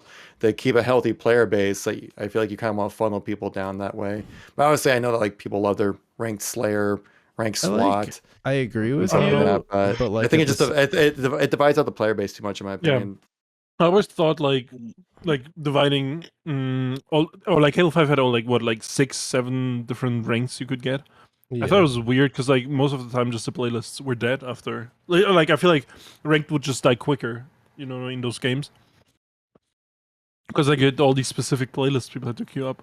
Yeah. And I think like, and I mean if you look at most ranked games nowadays they only have one setting, right? I would argue that almost every games, single game out there has one ranked playlist. Yeah. I would argue Yeah. the games that have one though are that are a lot deeper. Like Valorant or True. Counter-Strike have one ranked mode, but that's because like the ranked settings in that game has so much more depth to it. Or like if you play like ranked League of Legends, there's like fucking 160 characters. Like you don't need a bunch of different maps or whatever. And that's actually not even true because League of Legends throughout its time has had other ranked playlists. Like Apex currently has but they multiple. all shut them down. Yeah, I know. But Apex currently has Arena and the BR, so it's not like it's unheard of to have multiple. I agree. But it's I two, agree not for, seven. Yeah. I agree in terms of like maybe Halo 5 had too many. Like I sorry for like the SWAT kids and the sniper kids. Like I don't think those should be ranked playlists. But like free for all, I think they should be mixed in and with like the current doubles one. and stuff. Like those are like core Halo playlists. Like not having a ranked doubles playlist or a ranked free for all playlist is very like weird. Like in Halo 3 in a lot of cases like Team Slayer and Team Doubles were way more popular than hardcore. So it's like it's weird that all those people are just shunned. Like all the doubles kids just don't play this game. Yeah, I mean, like I felt like doubles was always just kind of like, oh, I can't get a team of 4, so I'll just get my buddy and we'll play doubles to sweat Yeah, it but up that's the whole- instead. I mean, I whole don't know how point. many double kits are there. Doubles Like was 50? definitely its own different. It was its own thing. It was. It Yeah, wasn't I mean, just like I haven't Team really played a Slayer whole lot with of 2 doubles. people. But no, I know a lot of games do. They will have the one ranked playlist or 2. But no, I definitely think Halo should have multiple ranked playlists like it did in the past. I just thought that was like one of the great things about Halo. Like I could play ranked Team Slayer, ranked free for all, ranked doubles, ranked snipes. I mean, Halo 3 experimented with some crazy things like, ranked Big Team Battle, ranked Griffball, ranked Living Dead. I love that shit just because I love playing for a rank. So I would like to see more of that. And I do think they will add another ranked playlist eventually. But Maybe like a seasonal knows? rotation ranked mode or something like that. Eh, You can see that being kind of yeah, interesting. but again, with the way the population is right now, there's it might not work out that well having that many ranked playlists. Yeah, But if you have I mean, 7 that's just ranked kind of playlists. an issue with Yeah. the state of the game and people not wanting to It- play, and that's it why the gives population is so me- low. And It gives me like It's- Reach yeah. PC flashbacks, where Reach PC launched with only hardcore, right? And then like 2 months later, they added Team Slayer. But by the time they added Team Slayer, the game was dead, and nobody played ranked Team Slayer. And then they just removed it. Oh, and it's yeah. like, it's like, guys, you missed the whole fucking point here. Like, people wanted this shit when it launched. They didn't want it They didn't want it Yes. 2 months no. later. After We had everyone ranked left the fucking invasion game. though. That's a ranked mode for Okay, well, sure. that just shouldn't be fucking ranked. I don't know what was going on there. So, yeah, at launch of MCC in 2014, like there was no party restrictions. There was like no skill matching, so 50s could match 1s. And by the time we got party restrictions and skill matching, by then a lot of players had already stopped playing. So yeah, that is something that we kind of needed day one. yeah, I feel like proper ranked settings are actually really important at the start of the game, because if you fuck them up at the start and you try and fix them later, in a lot of cases it's actually too late, because the community that like plays ranked have moved on to a different game that has a proper ranked mode. And I really do actually think that could be a problem with Infinite. Like I like Infinite won't ever be like straight dead, right? But if they start to add more playlists, I really could see a lot of those playlists being dead, because they took so fucking long to add them that the people that would have stuck around to play them are just gone now. Because the only people left playing ranked are just people who want to play the HCS settings, right? Mm-hmm. Yeah. And yeah. It's, I mean, I think it's just like, it's, unless there's like something big that happens, right, with Halo Infinite, like either like campaign DLC or Battle Royale. I feel like those are the only two things that just bring like a wave of people back in. Other than that, it's just gonna be kind of like a slow burn, or just kind of like getting better, and people going like, hey, maybe Halo's in a pretty good game now. Kind of like how it was like with like Rainbow Six Siege, right? Where like, if I remember correctly, I never really got into that game, but I think I remember correctly that like kind of like over time got better and better after like the first year or two. Then they're like, hey, it's actually a really good game, and people jumped in and started playing it again. I mean, That's kind of hoping that's for like- Halo Infinite. That's what Counter Yeah, but Strike it's did a too, but competitive. Ye- Like that's you know yeah. what I mean. That's Halo that can be competes in a so different competitive, market than Halo, I guess. I don't know. Siege and Counter Strike like both heavily rely on their ranked mode, which I would say is like the weakest Yeah. part of Halo. Like Yeah, like the- those games, you only play it for ranked. yeah, like, you there's no. you either play ranked there's or no you play casual normal play. ranked settings. Like you just play the Yeah. you just play the ranked game, and that's like literally all you do. And like Halo is much more of a party game with a ranked mode that they completely fucked. And that's another thing too. Like they can add more playlists, but if they don't actually fix the ranked ladder system, I actually don't give a fuck. Because the ranked ladder is terrible. Like I'll hit Onyx in it, and I just don't give a fuck after that. Because like the CSR gains are so stupid. Yeah, they need to. That's the other thing too. It's like when it comes to like grinding out ranks within the game, it's just super unsatisfying. Like, I think actually I was playing with Patman last night. We won like, I mean, I still get my placement matches, but we won like 6 or 7 games in a row, and like each time I was getting like 2 CSR. Yeah. Like I was like started the session Diamond 1, finished at Diamond 1, you know, Yeah. and then I was like, getting like a 1.2 KD against like evenly skilled players, even players that are actually higher skilled than me, and just like not gaining anything. That's the hard part about it. It's like, and then when you lose a game, it's like -15, and you have to spend like 15 games trying to get that back up. It's just really beats you down. It almost feels like, and it's really hard to get better because you don't get really a chance to play against better players because you just keep matching against the same skill level the whole time. So you're just kind of running this almost kind of like a hamster on a wheel kind of thing. You're just in this never-ending loop of just like, it's, for me, staying average. Yeah. Yeah. All right. Well, why don't we move here? We'll kind of close it out. So what are some things that you kind of wish season 2 had addressed, or like kind of hope that it still addresses with the little drop pods? I mean, they left it so broad and general when it comes to what's going to be in a drop pod. I mean, they mentioned features and content. Yeah. But like, what's a feature? What's a content when it comes to, you know, a drop pod or something like that? Is a feature being like fixing dead zones on triggers, you know? Yeah. Or is that content, you know? Yeah, I think they left it. I feel like they left it purposely vague so they could like go either way. I mean, I think the first like probably I'd say 8 drop pods. No, this is once a month, right? So probably the first like 2 or 3 drop pods would probably be rather substantial to the game. But I feel like after that, it'll probably get a little bit less substantial. I mean, from what Joseph Staten said on that live stream, right? They didn't even know what's going to be in the first drop pod, or at least they weren't able to like commit of like what's going to be in it. But it sounds like, you know, they focus on quality of life stuff, so it's just going to be like a lot of fixes, like, you know, fixing weapon jamming kind of stuff, you know, or maybe slightly improving performance on PC. I don't really expect these drop pods to really be kind of any kind of game changing kind of updates for make people like want to jump back and play again, you know, because it sounds like more just kind of like back end stuff. Yeah. But when it comes to the first drop pod, I just kind of feel like they should address some of the issues that were introduced with season 2 and maybe reverse some of the decisions they made to, you know, remove those skill jumps and the fun campaign tricks that weren't harming anybody because it was campaign. Right.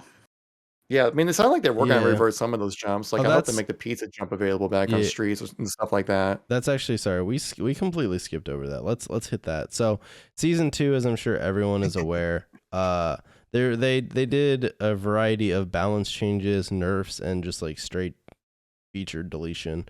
And so, like, they did some balance changes with the guns. They nerfed the entire melee system to roundabout. It seems to roundabout nerf the Mangler, because now it's a 2-shot beatdown. So let's start there. How do you guys feel about the Mangler now post nerf? I'll kind of go first. So like, I feel the Mangler now, it still feels fine. I think it's a little bit less cheesy since it doesn't one-hit melee you, but also like, whether it's to their detriment or like whether it's to their stubbornness or not, pros still aren't using, like, they're unwilling to play with the Mangler in their game.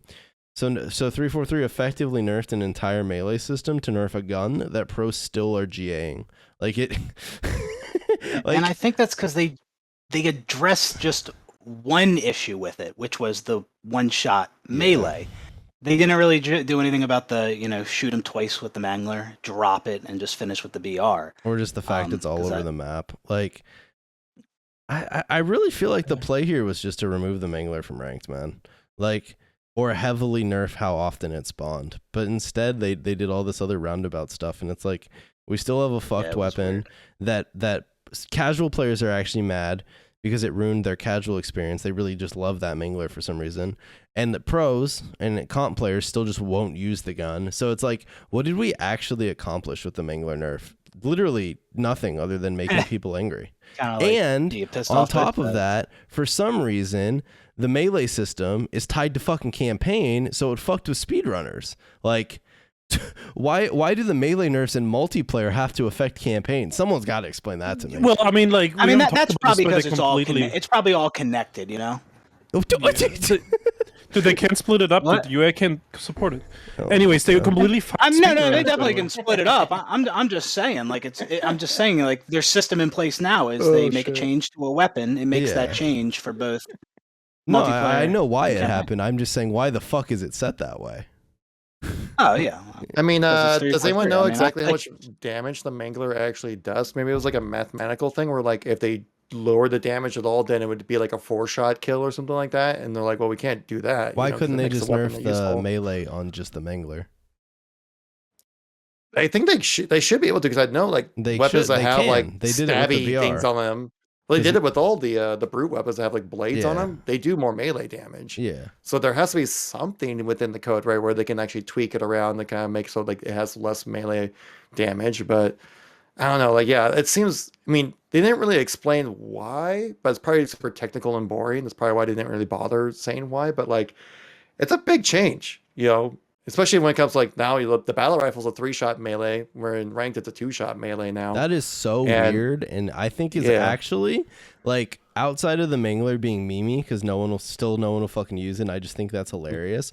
The worst part of this melee change is the fact that we now effectively have 2 different battle rifles, and like not enough people are talking about this because like.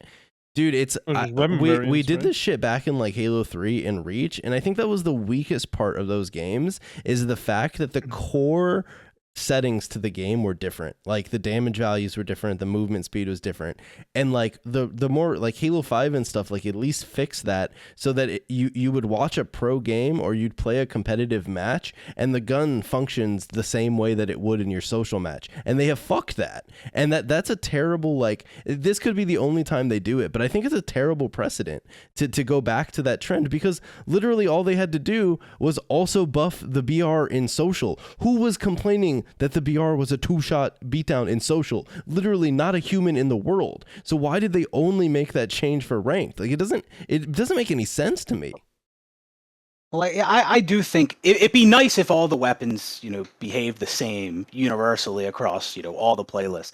Yeah. But I don't think it's that big of an issue having the BR behave differently in competitive and social because, like you mentioned, Halo 3 did it, and I don't think it was that big of an. I don't think it was a big issue. Like, I mean, it was different. Yeah, it would have been nice if it was consistent. It was the same, but I don't think it was a big deal. Yeah, but I don't think like the people who would really care about a 2-shot versus a 3-shot beatdown are probably the people who really just can't play ranked. I think people who play social probably don't really care or knows the difference, to be honest. Especially since the battle rifle is kind of more of a pickup weapon, so you only have like maybe 1 or 2 people on the map at once who actually might have it. And so, like I said, like also like Halo 3, that was definitely very different when it came to how the battle rifle worked and ranked compared to social. So it's something that's been done before in Halo, and especially since like I said, like the hardcore kids, they stick to ranked, and I think maybe social people just kind of stick to social. And I mean, obviously there's a little bit of cross pollination, but like we were just talking about earlier, right? Where like Rash, you were saying like you basically just kind of play ranked in BTB. Same thing for me, and that's because you and I both like to kind of sweat it up in Halo, and I don't know. Luke, you're a filthy casual. What are your thoughts on it? No, actually, I mean, I prefer ranked, but I think like it adds some sort of game knowledge if the weapons just behave different across different modes. I don't think it's that big of a deal.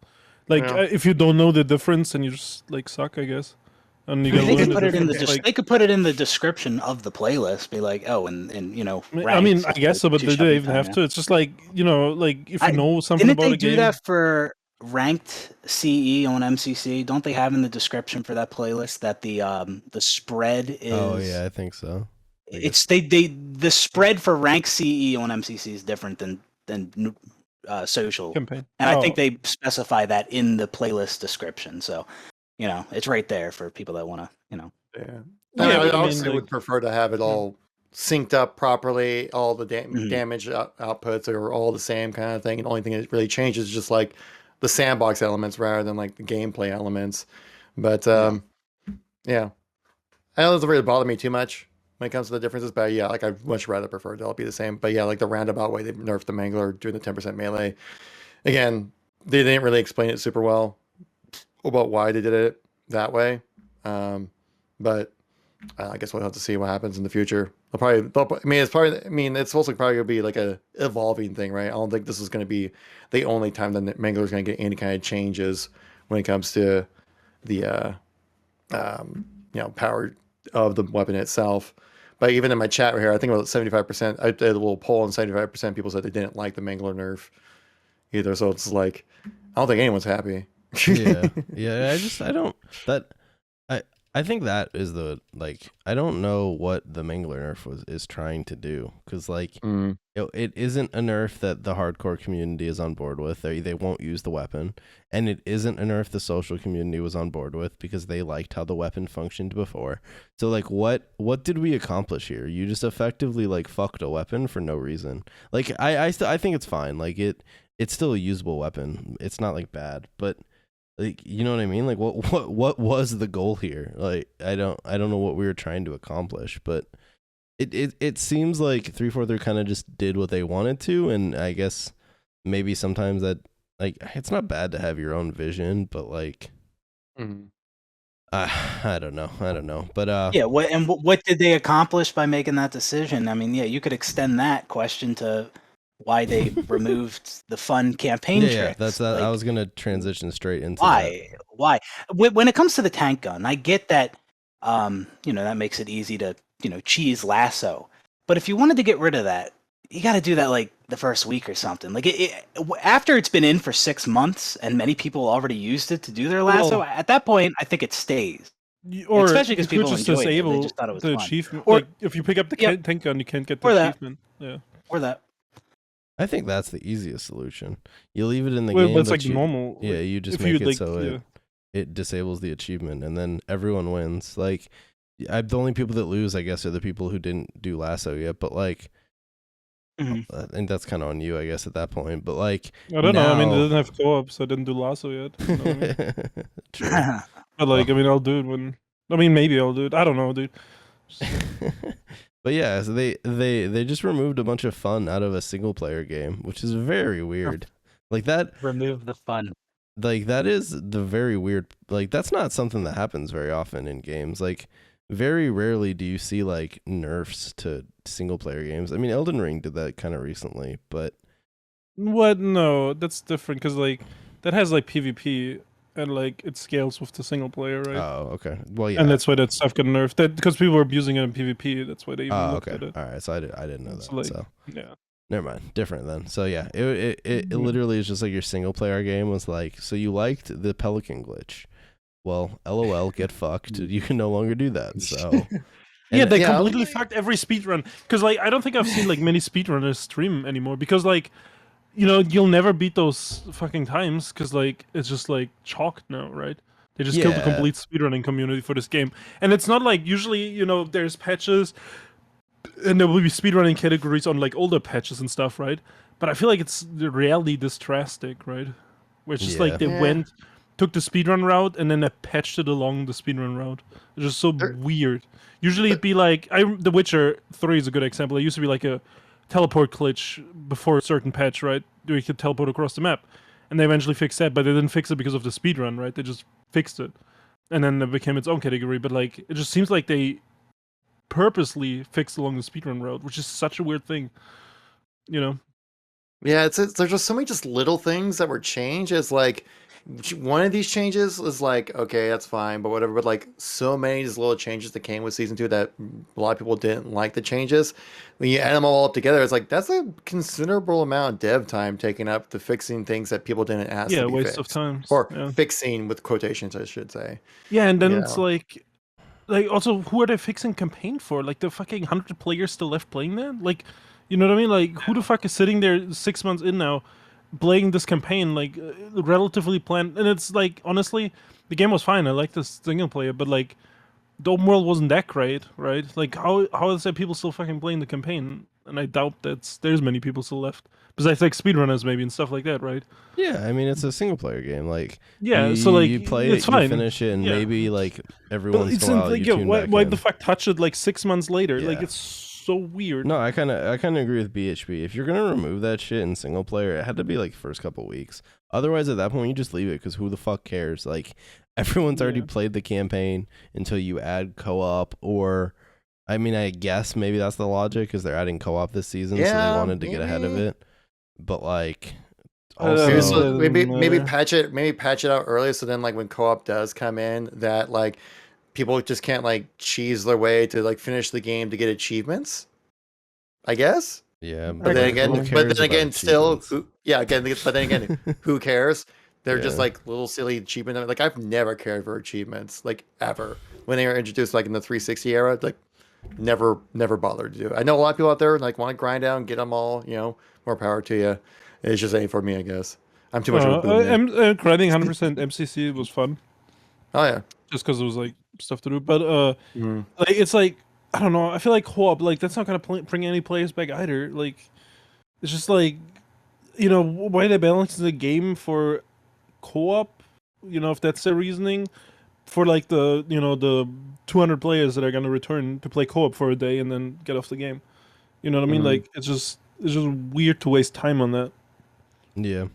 Well, speaking of dev resources, the other main change in season 2 was the nerf to slides and the removal of a bunch of the existing skill jumps. Obviously, like I think as the week has gone on, I think the reaction toward the slides themselves has been a bit more mixed. I think like some people obviously were a big fan of them, but I have seen people a little bit more on board with that because you could get some pretty nutty slides that did kind of fuck with map rotations. I mean, I still liked them. I thought they were fun, but the removal of like the jumps just makes no sense to me. Like, who was asking for that stuff to be removed? Like, it was literally like one of the few like ways you could like skillfully move around the map in Halo Infinite. It just makes the game so much more shallow. There's like it's like a skill gap, right? And like if you knew the jumps or you knew the fucking slides, you were a better player. And like, what's wrong with like having to learn mechanics of a game? Like, do they not want you to learn mechanics of the game so you can become a better player? Like, what kind of game is that? You know what I mean? That's just not fun. Imagine like Rainbow Six, they took out like the character abilities. That's like fucking such a huge part of it. It's just like weird to make the game, essentially more planned. The removing the skill jumps was dumb. I didn't see anyone asking for that. I actually don't mind the nerf to that specific slide technique. And I actually, kind of agreed with what they said about it, how it can cause, unpredictable timings or rotations. So I don't mind that.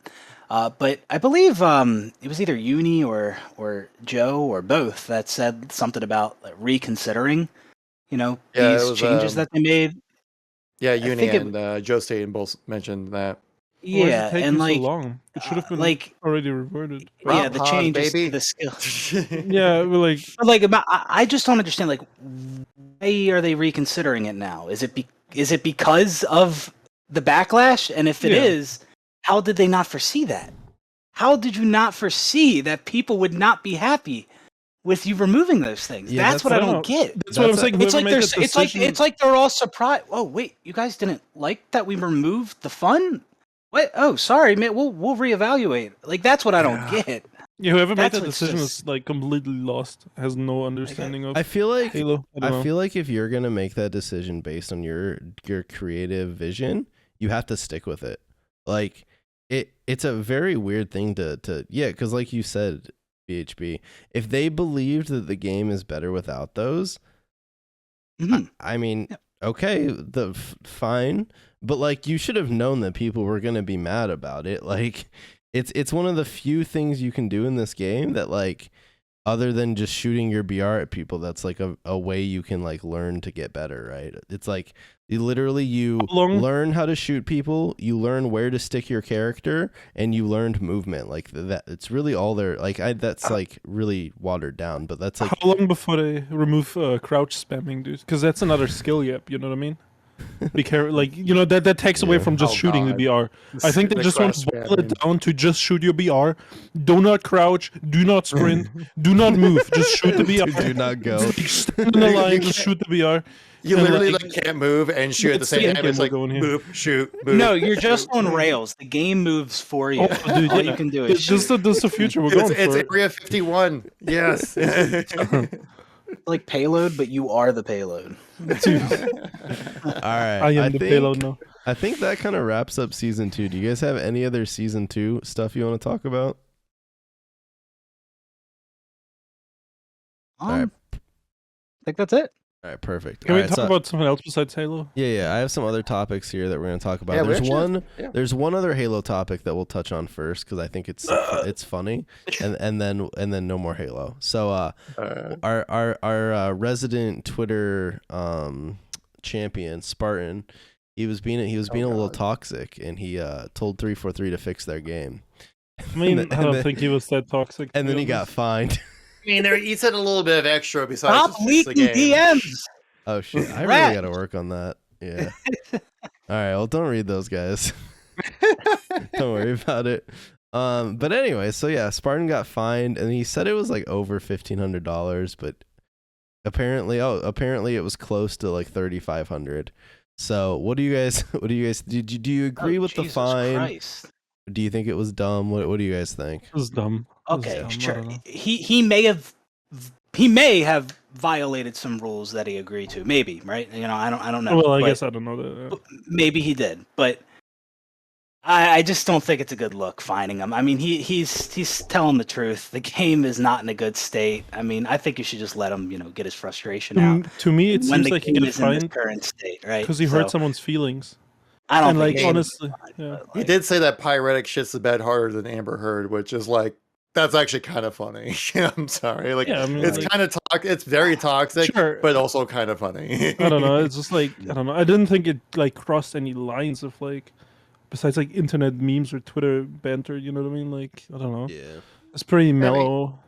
I mean, it's But- dropping some F bombs and being like a little bit. It was a little bit. I It, was, guess so. it crossed line enough that I think it's justified. But like Lucid has certainly been out there, But, like, criticizing the like, game and stuff like you that. But know- he does it like without dropping F bombs and calling people idiots. I guess so, but it's like nobody under the age of like fucking 25 plays Halo. Like, can we not handle an F bomb? Like, what the fuck? Like, are they trying to clean it up for the 11-year-old Fortnite kids? Like you know what I mean? Like, I'm just confused. I and don't didn't know. like Frank O'Connor? Didn't he just say like something? Yeah, like well, Frank his O'Connor Facebook literally post said or Halo's something? like porn. He's like- Yeah. I wasn't No, no. talking about that. I wasn't talking about that. But I like, didn't he say like, even negative criticism, we look at that, and even the not so nice criticism, and Yeah, but it's that's kind of what he was doing there in his his tweet. He called them idiots and stuff. Yeah, but just like, to me, it seems like he hurt someone's feel- feelings and they got fined for it. And it's just weird. You know what I mean? Like whoever got hurt by that, maybe you should reevaluate your life. I don't know, dude. It's just like he was just flaming a fucking game. and, that was and I mean, shit. what he said, it's like, it's something a lot of the pro players feel. What if they all said the same thing? Do you fine all the pro players? Like, Yeah. 'cause, I mean, a lot of people are frustrated with the state of the game right now. So I 343 does not shy away from criticisms for sure. I mean, like literally, like all the Forerunner people have made some form of video or some statement on Twitter saying like this game sucks right now, kind of thing. Paraphrasing obviously. Yeah. But like it depends how you do it rather than like the fact of doing it, and I think Spartan kind of crossed that line a little bit with his tweets a little bit. I mean, if he's just like, just basically just maybe it's a little bit more respectful to people. But I still like I still find it hilarious though, and I do like how you tweeted after saying, "I apologize to nobody. I stand by what I said." Like he just doubles down on it, and I love it. Yeah. Yeah, and I mean, like, it's like I don't know. I mean, I guess I don't know what the fuck he said, but he was just replying to the anonymous Halo account, right? Yeah. Like it wasn't like he was fucking in depths like replies me like, he was just fucking flaming a Twitter account of a video game. Like, I don't know, dude. It's just like it's not that big of a deal, I think. But Yeah, but it's just like also it's kind of like why bother? Because like 343 I don't know, knows the 'cause he's issues. frustrated. They're working on it now. Like getting mad is not going to Do make they know anything the better. issues? I don't know. I don't feel like 33 knows anything. They just removed skill jumps and all this shit. Nobody wanted. And there's people working there thinking that's a good idea, and I'm just so confused. You know what I mean? Like I don't know. Yeah. I think I it's mean, appropriate reaction. He was frustrated and like, it seemed like they, like, I don't know. They just removed the big part that nobody wanted removed, and it's just weird. I don't know. so they definitely intentionally remove the skill jumps, correct? Yeah. Like They specified that. I mean, they right? specified Or no? that they were removing like geometry, like ledges and stuff that players were using to stand on. So unless they were just unaware that people were using those to make skillful plays, It's even worse. Welcome Yes. to Did they explain the reasoning for that when they said that or no? Yeah, it's in the blog post. Okay. I know. So, I mean, also mean- been like, yeah, like also like a lot of jumps, like when you look at it, like physically doesn't make sense, right? Because it's like you see this like big ass part on like this tiny little ledge that like you physically would not be able to stand on it, but like video games, it Yeah, but, happens, like, kind of stuff. Counter-Strike But like and they're very good. Valorant They're are, very like, good jumps. Counter-Strike Plus, and like, skills Valorant are are always- like littered with that shit. It's just like Oh, yeah. like a skill thing. But like there are cases where certain specific ones will get removed because they're too broken. But like imagine if Counter-Strike just removed every boost or like every like weird rat spot. Like that would be so fucking weird. And there's specific ones they patch out because they're so broken. But like none of these like felt like they overpass. yeah, exactly. None of these felt like they were like overly breaking the game, right? No, they were like a little like skill, and it's like I never bothered to learn most skill jumps. I still hit Onyx. It's not like it was impossible to win and games, that's right? the because thing of the skill too. jump. The only people that were like doing those skill jumps were like probably like the like competitive players and like mid to high tier like Onyx players. Like it's not like you were playing like fucking quick play and some dude was just fucking yeeting around the map, like sliding everywhere, hitting every jump and just like shitting on you.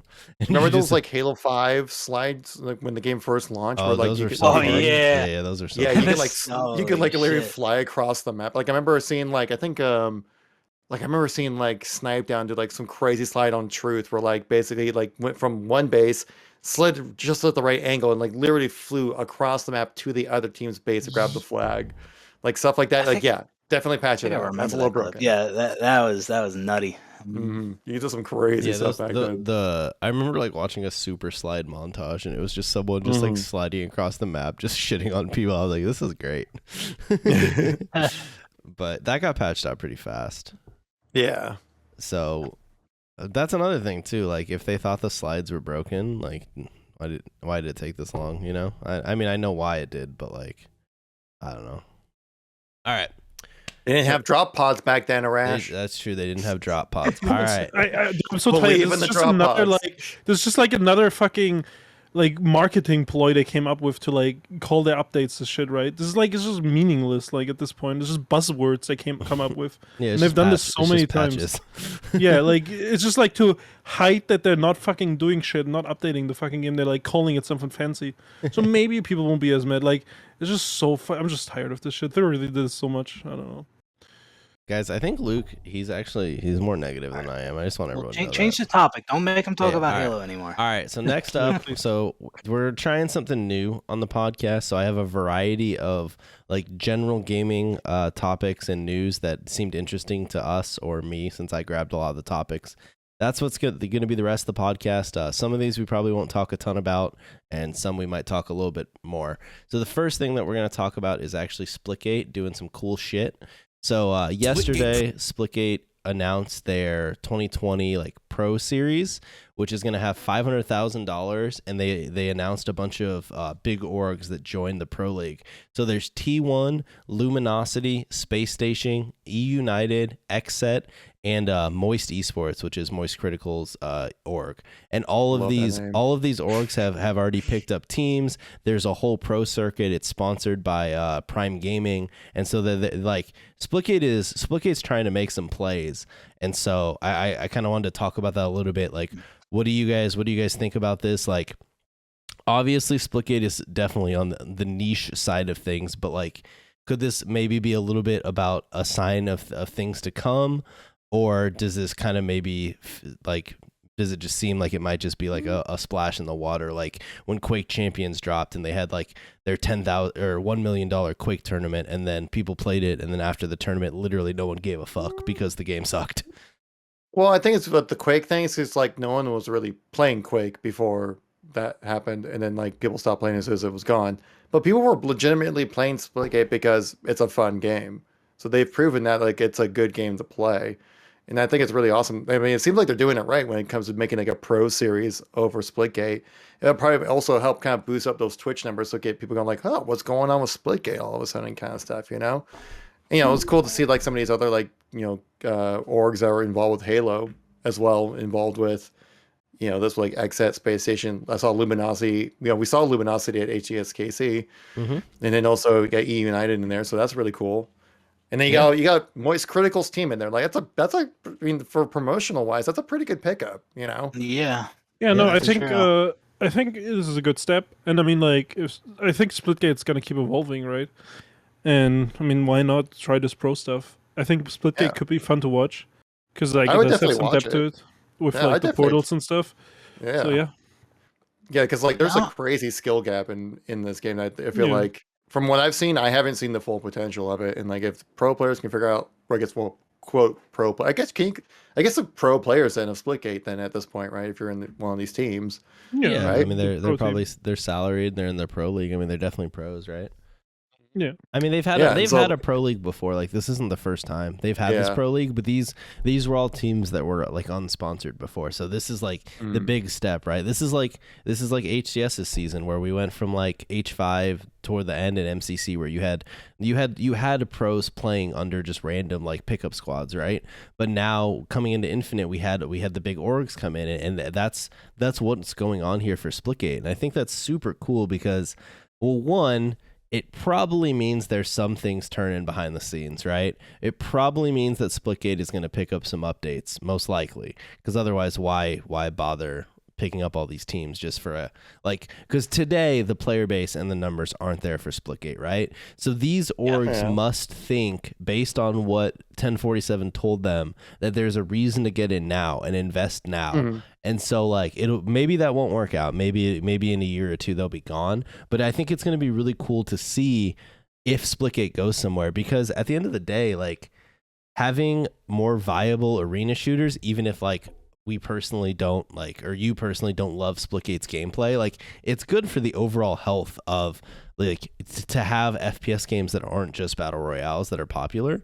So it'll be Right. really cool to see. Like I would love to see like Splitgate have its like third fucking resurgence, which would be like crazy to think of, to have a game fucking come back from the dead. I mean it's not dead right now, but like come back from like niche status so many times. So I'm really interested to see. I'm definitely interested to watch some pro Splitgate. I've watched a bit and it's fucking crazy with the portals. I bet. Yeah. And so like this will just be cool to watch, especially with the money there now, because like the tournaments before, like they had decent prize pools, but this will be like, this is legit money for these dudes. They like, I mean, we don't know the salaries these guys are getting, but like there's a good chance that these are like actually like full-time Splitgate players or close to it, which is like super cool. So it'll be super cool to see.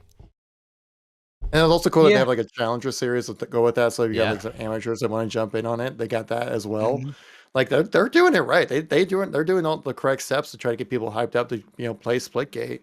And like also you got the Twitch drops that come with it as well. So maybe, you know, hey, if I get a free drop in Splitgate, heck, I will give it a download and play and see how it goes, you know. And probably seeing like these crazy plays that these pros will pull off will probably get, you know, might inspire people to download and play as well. I think Yeah. Yeah, I mean, it might inspire them to download it, but it could also be kind of a turnoff, you know, because people might not want to learn that stuff. But I mean, yeah, in competitive Splitgate, you're definitely seeing things that you don't see in any other game. And Yeah. you know, 1047, they definitely seem committed to this game, because this game saw some dark times and like they never gave up on it. So Dude, you this know. game for like well over a year sat at like 100 to 200 players on Steam, and they stuck with it, and like now They it's did. like it's like 10 20 times what it was back then. And so like it is cool to see a developer like in the age of games that just get fucking like abandoned as soon as they don't instantly pop off. It is very cool. I know they're like an indie studio and they're smaller, but it is cool to see like a developer actually like stick behind a product that they have faith in, and to hopefully again turn it into something big. And I think something that's really cool about this pro scene too is like unlike in a lot of games where the game comes out and the developer throws a bunch of money behind the pro scene does nothing and it goes nowhere, right? Splitgate's been around. Like they have a niche pro scene that has been cultivated, and now the money's coming like years into the game. So like they have the player base, and they are like the pro scene and the competitive scene, and like there's a community there, and now they're gonna support it with like a lot of money and these big orcs. So it could be like, it could end up really cool, it could end up not, who knows? I mean, we like can't predict the future, but I think it'll be really cool to see kind of how it turns out. Yeah, and like Yeah, Kevin for sure. said, with like Moist Critical's work, and I mean that is good for like promotion and stuff. So yeah, Yeah. I mean, yeah, doing everything right if they want to try to make that work. I mean, I was also kind of thinking that maybe like that huge investment that they got from like that one, was it? I can't remember what it was, but they got like a huge investment back like last summer. yeah. I can't help but feel like they swindled them out of that money. But maybe it's because they were like, these are the plans that we have and set that we want to do. We just need the funding, and maybe these are those plans that they probably mentioned last year coming to fruition, which is awesome. Yeah, for sure. All right, we'll kind of move on to the next topic. So on the opposite of games doing cool things, I wanted to talk a little bit about Overwatch 2, which recently had its beta. So if you guys saw Overwatch 2, it did some things, and then the numbers kind of just instantly fell off a cliff, like literally within 2 days. And so I don't know how much you Really? guys have followed the Overwatch You know 2 why? beta. Well, because they just re-released the same fucking Yeah, game. well, and people didn't realize it Yeah. until they actually watched the game, because like it was never really specified, and now people are like, "Oh, there's just a balance patch for Overwatch," and like, I don't know, it's just Well, not it gonna. was specified. That's a thing. Like I Oh, don't sure, keep up but with it wasn't Overwatch. like well, if you just watch the trailer, it wasn't like flat out like Okay. Overwatch 2 is just Yeah, like a 'cause- balance patch, 'cause, right? Like They I don't obviously advertised keep it up with different. Overwatch at all, but like I heard that it's just basically just an update to Overwatch 1, and I was surprised when more of the hardcore Overwatch fans were surprised that it wasn't a brand new game. I'm like, man, even I knew that it wasn't gonna be, but yeah, I don't keep up with Overwatch. I don't like it. I don't like watching it. It's just not my game. Yeah, hasn't that? I mean, that's basically what like the community at large has basically been saying about Overwatch 2 since like they announced it back then. Is that like it's essentially just like more Overwatch. It's like not really anything that's like new or different or exciting about the game. It's just like new maps and characters kind of thing, which is kind of like good for an update, but for a single game release, not so great. You know, but it's kind of like almost like. So I feel like this is like the issue that like a lot of games come across. So like once they like work their formula out right when it comes to their game, and then when they try to like update it or bring something new to the game, it's like either is it just like an update or is it like the second version of the game kind of thing, you know? I feel like that's something that maybe even Halo kind of came across. Like after Halo 3, it's like, well, how do we reinvent the wheel that like is working really well for us? We can't just release Halo Yeah. 3.5, and that's kind of like what Overwatch is kind of looking. Man, it wasn't like on Twitch, like on the first weekend, it was bringing in like there was like 1 million plus people watching it on Twitch or something like that. It hit like 2 mil or something. Yeah. But a lot of that was because of they set it up so you had to watch 4 hours of Twitch to be able to play the beta. And so like Right. within literally 2 days, it went from 2 mil on Twitch to 6,000. And like Oof. it'll occasionally go up above that now if like a big streamer plays it, like an XQC or something. But like for the most part, all of those Twitch numbers are totally gone. Actually, let me just pull them up so everyone can see 'em. XQC plays Overwatch? I didn't know that. Oh yeah. Dude, the amount of people that Oh, I saw yeah. that were like, "Why is XQC the biggest Overwatch streamer?" Like fucking unaware that the man literally He's was an XQC. Overwatch pro. Fucking Plus he is just no aim, no brain, biggest Winston, streamer, main so. dude. Yeah. I mean, can people still play Overwatch 2 right now, or is it just people streaming Overwatch, saying that they're under Overwatch 2? Is it still open? I don't actually know. I don't know. I think it was only for like that weekend or something. I think these are just people left over saying that like they're just playing Overwatch, but under Overwatch 2, kind of like when like the Infinite playtests went live, right? And people were streaming Yeah. under Halo Infinite, but they're just playing MCC. I am not Yeah. sure if the beta is still open, but okay. Chris said it's I over. doubt. But these numbers Yeah. fell off a cliff before it was over. Just to be clear. I mean, so like, I mean, you can see like this was the day one. and then it just instantly fucking fell off a cliff. But so what do you guys think? Does anyone care when this comes out? Do you plan on checking out Overwatch 2 or anything like that? I mean, I might check it out, but like, I think what they did is like, instead of just releasing a big balance patch like other games do it, right? They tried this like marketing strategy where they just call it Overwatch 2, and like it obviously hasn't worked out. But I mean, I think they were just like testing, literally. this probably, it's like like this release probably worked out like 15 years ago, you know. Yeah, but like I nowadays it mean, I doesn't. think they were just trying to test something different, and I don't think it's gonna work out. I don't know.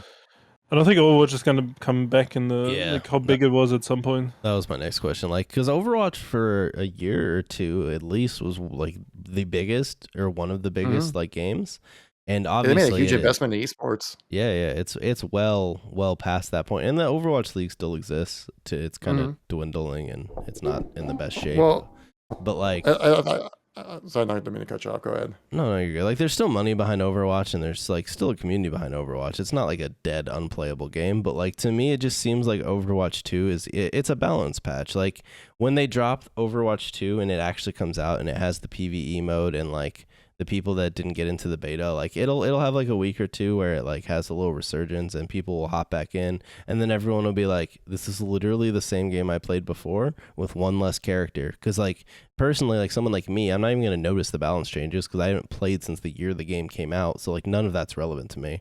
So like the only difference for me will be like there's some new characters that weren't there when I played, and there's a new map, and now it's 5v5. But like I didn't really jive with it back then, or like a lot of people have fallen off. Like I don't know how Overwatch 2 changes any of that. Like would it help you to know that there's some day and night versions that were changed? Well, yeah, actually I showed that on stream. They'll literally like the fucking night maps became day maps and the day maps became night maps. Like fucking sick. 10 out of 10. But yeah, so I don't know. Like I will say, I'm not gonna lie, like when Overwatch 2 drops and I can actually get into it, because the beta dropped at a fucking like terrible time. It was like right before KC. So like when it comes out, like I won't lie, you'll probably see me stream it a night or two. I'll play it a little bit. Like you might see a video from me on it, but like I don't foresee it being like a month or two after Overwatch 2 drops. I think Overwatch is in the same exact spot it is now. Like I mean, like the reason why I think like Overwatch kind of dropped off is because basically they had like a bad meta and they just didn't really bother fixing it, and so people just kind of stopped playing. But I think there's certainly still that interest. I mean, like even though people were there for mainly to get their keys so they can play the beta, but it was still 2 million people watching Overwatch to get their keys so they can play it. So there's certainly still interest in it. And so like if no one cared or the game had no chance, there would be not 2 million people watching it on Twitch, you know? Yeah. I mean, that's a totally fair point. Like Hyperscape did fucking drops, and that didn't get the same viewership. Well, it's because Hyperscape wasn't really that great of a game. No, and that's my point. Valorant did drops. What's up? Valorant did drops, right? and it popped off, and then it continued to pop off because it's a good game. So, yeah, exactly. But yeah, you're right. Like there's interest in the name brand of Overwatch. So we'll see. Maybe the balance changes, and I think Overwatch will be healthier than Halo Infinite. Well, I mean, yeah, well, it probably is right now, right? Oh, for sure it is. I mean, it's not on Xbox, but on PC, I have to imagine it's like 10 times. Like I wouldn't be surprised. 5 times currently. I would imagine the PC player base is around like 40-50K. And what's Halo Infinite currently? 10K? I don't know. Yeah, something like that. Send 10K and above. Overwatch is on console, Chris. I meant like you can see on the Xbox most played that it's not nearly as big as Halo on Xbox, but it's also on PlayStation. And Overwatch isn't on Switch, is it? I don't think it is.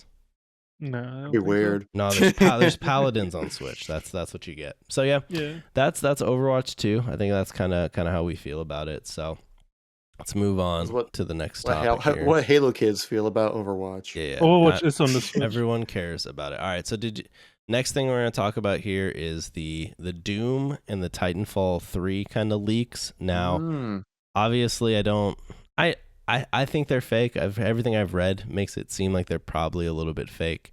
But what do you guys think? Let me pull. So like, well, let's tackle one at a time. So like, Doom. If there was a new Doom game coming out, like, would that excite you? Yeah. Yes, that would excite me. And the Titanfall 3. I would love a Titanfall 3. But yeah, I don't know how legitimate. I haven't even seen the leaks. I But think who the knows how Titanfall. legitimate they are.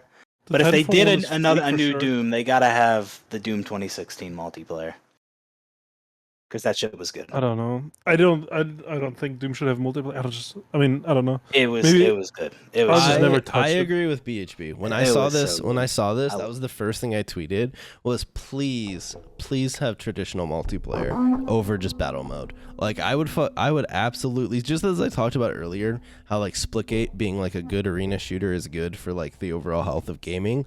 I would love Doom to come back with like a solid arena shooter and to have another shot at it, because Doom 2016 wasn't bad. It just was like not quite there, but it still had like a fan base, right? So if you give that another shot and you do it a little bit better this time and maybe take a little bit more feedback from like the core like Doom fan base, like they could make a banger and it could be really fun. And obviously the campaign, if this is real, will slap, because like 2016 and Eternal are fucking amazing. So it's like Yeah, the game. I think it's a waste of time to put it.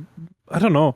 Like I just feel like Doom multiplayer is gonna pop off. Like I mean, they they just may have focus on viewed, single the player. devs may have viewed it as a waste of time because not that many people played it. But I'm just saying, for me personally, I thought I loved it. I thought mean, it it's was fine, great. but like at that point, like to me, Doom is not a multiplayer game. Like I mean, it never was yeah, back so in the like day, but it can be. Why can't it be? You know. I mean, I don't know. 2016's right, and it's that like. But it was good. Just because it wasn't that popular doesn't mean it wasn't. That doesn't mean it was bad. Well, know? it was a waste of time though at that point, right? If nobody plays it, why make them Maybe, up but for like the Brash next Brash game? played said, it, you can though. make improvements to it. You could do more to it, so more people play it, not just give I up don't on know. it. I mean, how many people like Doom Eternal's multiplayer better? Like I don't think anybody did really. I made a Yeah, I don't video think on anyone it. Yeah, I did. mean, There's at least wasn't- 5 wasn't That it was kinda like that was even more of a waste of time. Yeah, because wasn't Oh, Doom yeah, Eternal's but I'm just multiplayer like a saying- 1v3 thing or something like that? 1v2. they wasted time too. on regular multiplayer, then they wasted time on some other multiplayer that you just focus on single player. You know. Yeah. So let me ask this, because I've heard a lot of people think that like this was a kind of a fake tweet, and supposedly the next id game will be a Quake game. If it ends up being a new Quake game instead of a new Doom game, like does that excite you guys? No. I'm too much of a Halo Not kid. much. Too much of a Halo kid. This Quake is Champions the part was- of the podcast that Kevin just gets confused during. Quake Champions was Wait, utter this is dog not shit. Halo? It looks like Master Chief though. I think a new Quake multiplayer experience would be really cool, but the problem is like Quake hasn't been relevant in so goddamn long, and there's Yeah. so many changes to Quake's core formula that have to be made for it to be like at all appealing to like a mainstream audience, that I just don't know how you do it. Like they tried with Quake Champions with the characters, but like all that ended up doing was the core Quake players, like it didn't jive with them, and it still didn't attract mainstream players because it still had like all the hardcore like Quake mechanics. And so like I don't know how you I mean, if they put out a Quake game, I think what it'll end up being is like a Doom 2016 where they revamp it as like a single player experience and they maybe tack on multiplayer. I think that would be my guess if we get a new Quake. Because like You think so? I mean, Quake was a single player game, or like it's not like it didn't have good single player back in the day. But unlike Doom, that's like Doom's known for its single player, Yeah. but Quake Yeah. is known for its Quake is a multiplayer. multiplayer. Quake was game, yeah. Quake was always about multiplayer. if I remember Yeah, correctly. so like I don't think I don't think we're gonna see Quake game. Like Yeah. when it's gonna be a Doom game, I don't. Or I mean, like if anything, maybe they can remaster one of the older Quakes, like Quake 2 or Quake 3 remastered, at some point. See if that remastered multiplayer maybe gets people's attention. I'm surprised But, they didn't like- want to make a new Quake with how hard Champions flopped. So Yeah, that's what I'm saying. Like Champions was a complete dog shit and a big failure. So oh like, yeah, Quake I don't know. Champions is a mega flop. Like it's like super dead right now. and then But I mean, they must not believe that like a classic Quake gameplay can be worth it. Like making a game like I mean, that. companies have tried that time and time again. We have seen that doesn't work. Like Diabolical is like very Quake like esque. yeah, and I've that shit- seen that game. That like it's a good game, but it like mega flopped because it's just like it doesn't work. Like it's too hard to get into. And I think that's going to be the problem that they are going to have like any time that they try and make a Quake multiplayer game.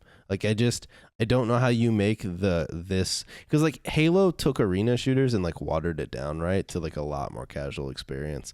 But how do you take that hardcore arena shooter and actually like appeal that to multiplayer or to like mainstream, like the people who play games today, like the people that play Apex? How do you get them to want to play a Quake game? I don't think it's possible. I don't know. That's what I'm saying. Like this, You make a Quake battle royale. Yeah. I mean, maybe. I mean, it'd probably be better than Quake Champions, to be honest. Yeah. Harry said that Quake Champions has 200 players on Steam. Sick. Good job. Yeah, that's almost as much as Doom's multiplayer. Doom 2016 is old. I don't like. It had more players than that when it was still like a recent game. But all right. Well, Titanfall 3. Wait, Quake Champions only came out a year later. Like it's same. You know what I mean? Or a couple months later. No, but came I out mean, early like 2017. Doom 2016. Of course, the multiplayer is going to be low. Like it literally isn't even the newest Doom game. I mean, do we even know that it's lower than Champions? Like, technically, I Yeah. mean, It's not lower. No, it's not lower than Champions, but it's like 300 instead of 200. You know what I mean? All right, fair enough. Well, I thought you said Champions was better, but okay. No. I'm just saying they're both dog shit and waste of time. If it was so much better, people would be playing They it. All right. But the Titanfall 3 thing? Yeah, Titanfall 3. So basically, like, there's some GameStop in Germany, right, that like leaked it. Mm. And let me pull up the tweet so everyone can see it. But basically, they started taking pre-orders for Titanfall 3. I don't know. To me, this just reeks of like being That's fake. fake. What the fuck? Someone printed out that cover and just put it there. Took a picture. When I tried to pull this, I mean, up, it's the it, same like, font. Yeah, I mean, That's sure, but I mean- continuity right there. I mean, it's a good, I guess, print. Titanfall 3 though would be sick. Titanfall's another Oh, yeah. game where Mr. Luke says you shouldn't try games again, but like I feel like Titanfall 1 and 2 both like had so many cool elements about them, but they just never like got the player base. But I think you could give Titanfall another shot. I think it's worth. No, I the- think the- Titanfall the has more shot. potential than a Quake or Doom multiplayer. I mean, by it miles. does. It Sure. does for sure. I mean, sure. Yeah. But Doom's was not Titanfall bad. was good.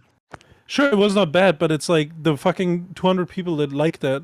It's just like, I just rather have a better single player experience because that's actually fun about Doom than like, wasting dev time on, making a game mode for like these couple hundred people. I don't know. To be fair, Not the a waste, Titanfall damn sure, but 2. it brings in more people. I mean, like just look at like Splitgate. It launched, it died, had a big resurgence because Yeah, but it's the only update- focused on that, right? Like it's only focused on being an arena shooter, right? Yeah, and but you Doom don't will know how never much do it that. would actually take from the campaign. Like, We need Titanfall Battle Royale. I mean, I would just want Well- to see Titanfall release as just like a campaign game, because Titan- like everyone Titanfall 2 had an universally amazing loved, campaign. everyone Yeah. universally loved that campaign, myself included. And I know like there was like a dedicated fan base that likes the multiplayer, but I think if they just kind of focus on maybe just being like a good campaign game, you probably see probably more success for the game, honestly. Also, I think a huge part is like Titanfall is an advanced movement game, just like Call of Duty, right? And people were really tired of that. And like the audience that like is tired of advanced movement games just didn't play advanced movements. But now Call of Duty isn't gonna do advanced movement anymore, right? And it'll probably be a long time. So I feel like now would be a perfect time. Ground. Because I don't think the advanced movement stuff is like bad, right? It was just overdone. Yeah.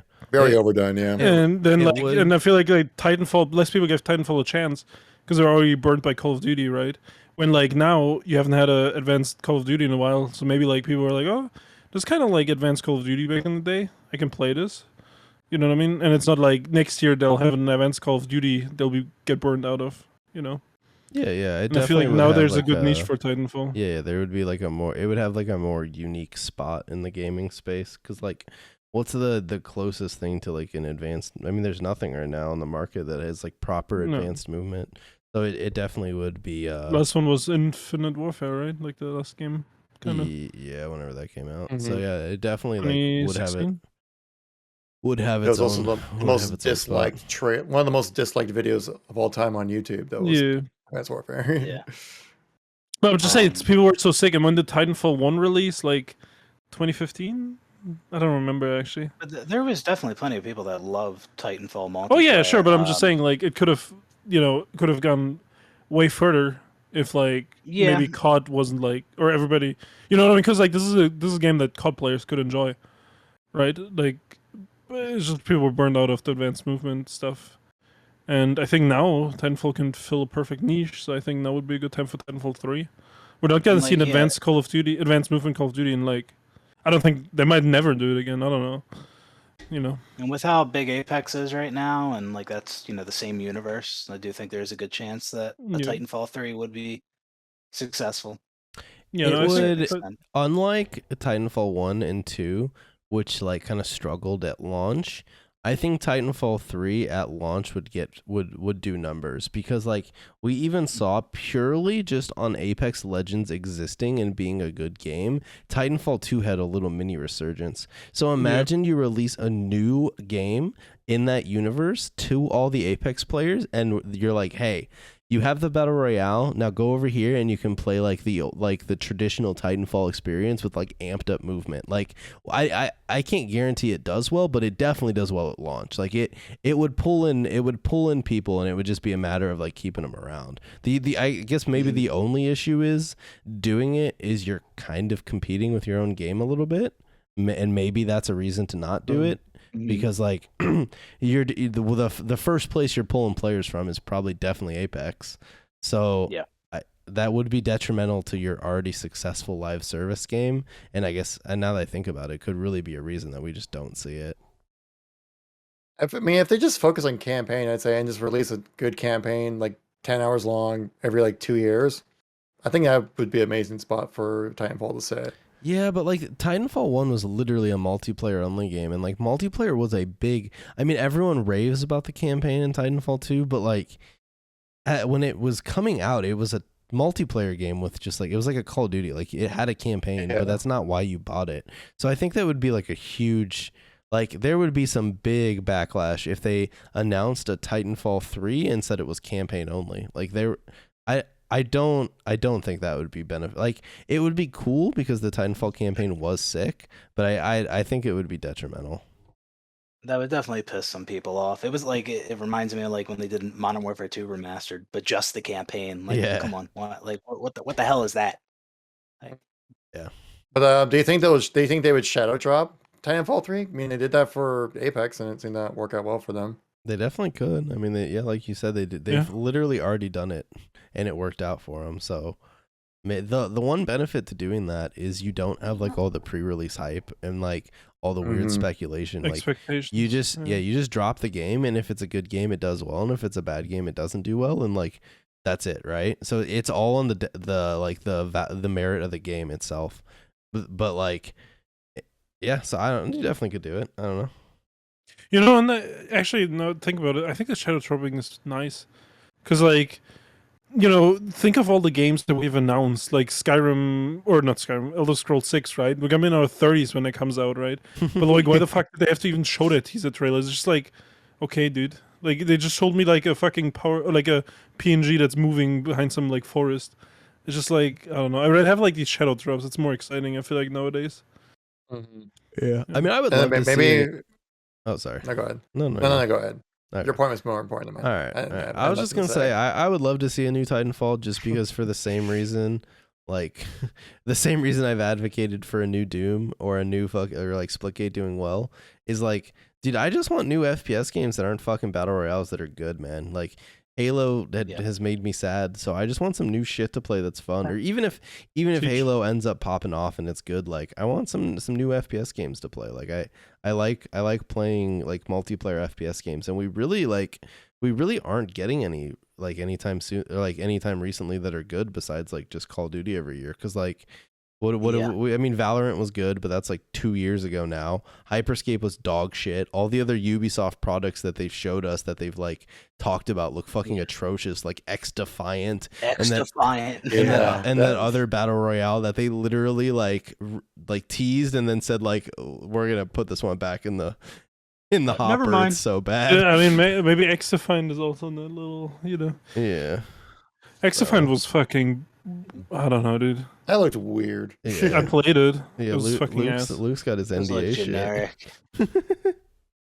But yeah, so I would just love some new FPS experiences that are good, because also like Battlefield, it didn't do that well, so it's like just give me some new good shit. I mean, I would love to see some like new IP, but like that doesn't really seem to be the trend of gaming. So if I can't get new FPS IP that like tries to do well, or I mean, I guess technically Ubisoft is trying it, but they're just like murdering the Ubisoft's Tom just bad at Clancy making name. Yeah, most games. yeah, dude, I feel like they like struck accidental gold with Siege, and they're actually just dog shit. I'm gonna be straight. No, the open world games are fucking dog shit. I know the people like the Division, but the Division was fucking garbage.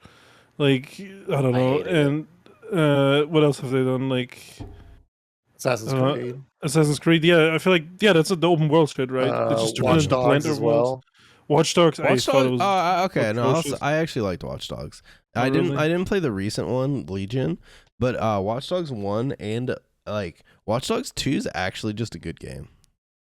Like, Really? it's like I would say, like, if you see it on Steam or something on sale, like just pick it up, because it came out and there was so much backlash because Watch Dogs 1 did all that weird shit where they like hyped it up and it was like mega downgraded and stuff. Yeah. But like Watch Dogs 2 is just actually a legitimately good game that I feel like just didn't like get good, like it just didn't get the hype behind it because the first game was so bad.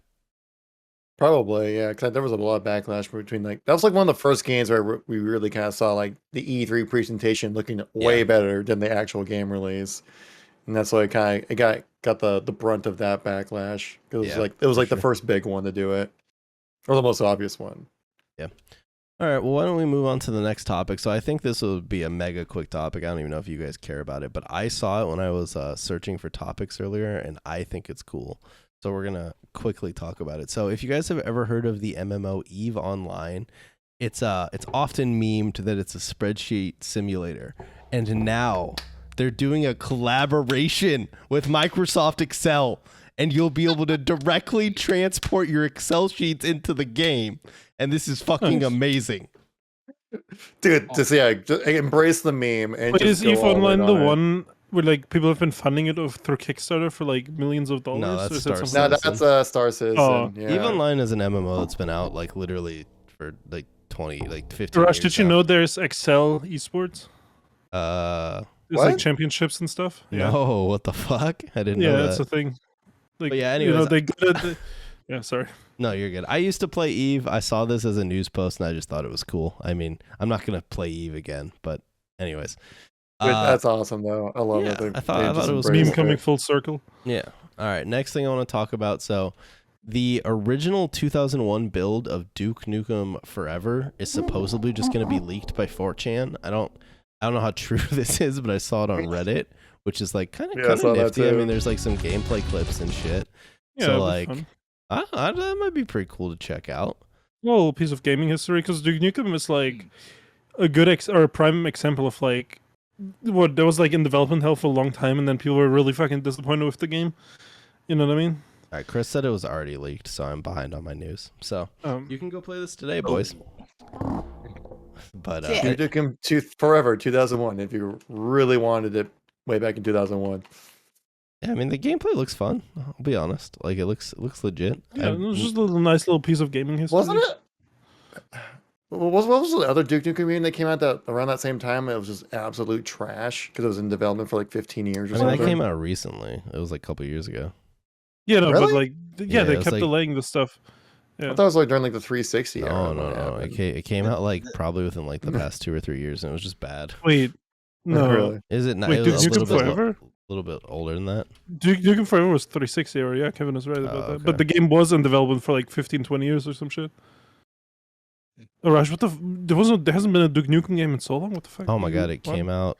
Okay, you're right, dude. I'm living in a different world. Yeah, right. I was like, I lived through this. Came I out in remember this. Smoking a good 2000, push. 2011. Holy 11, fuck, yeah. dude. Oh Ah, my okay. god. And it's been in development like for like Dude. was in development for a long time, and it's like, yeah, here, 15 years, and people like it really didn't live up to the hype, and that's why it was pretty panned, and it's an interesting little piece. Yeah, I'm gonna be honest. I didn't realize that came out so long ago, so I am just old. All right. Anyways. Yeah, but that's why this is so interesting, because this is what Duke Nukem Forever could have been, or like the Yeah. fourth Duke Nukem could have been, right? This is why Yeah, like for sure. it's like an interesting.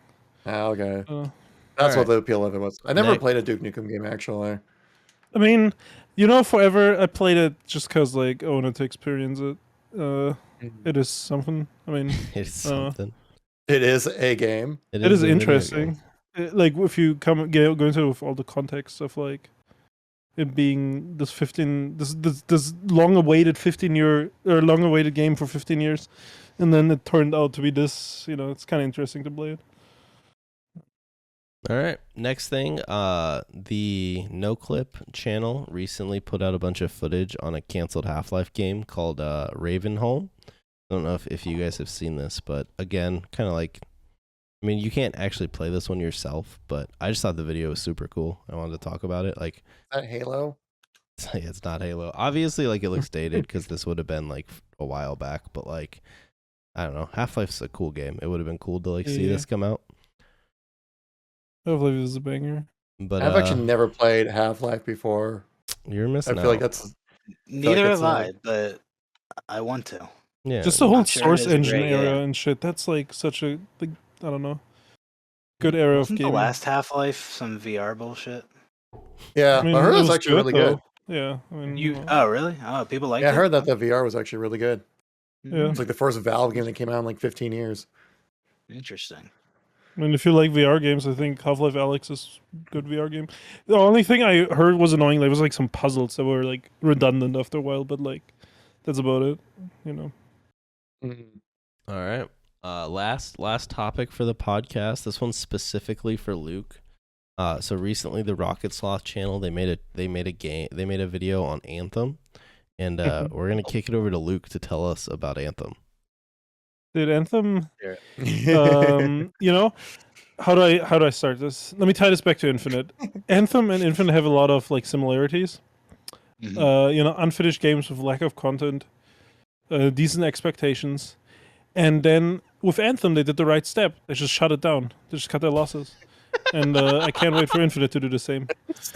I think that is Fucking the hell, way, man.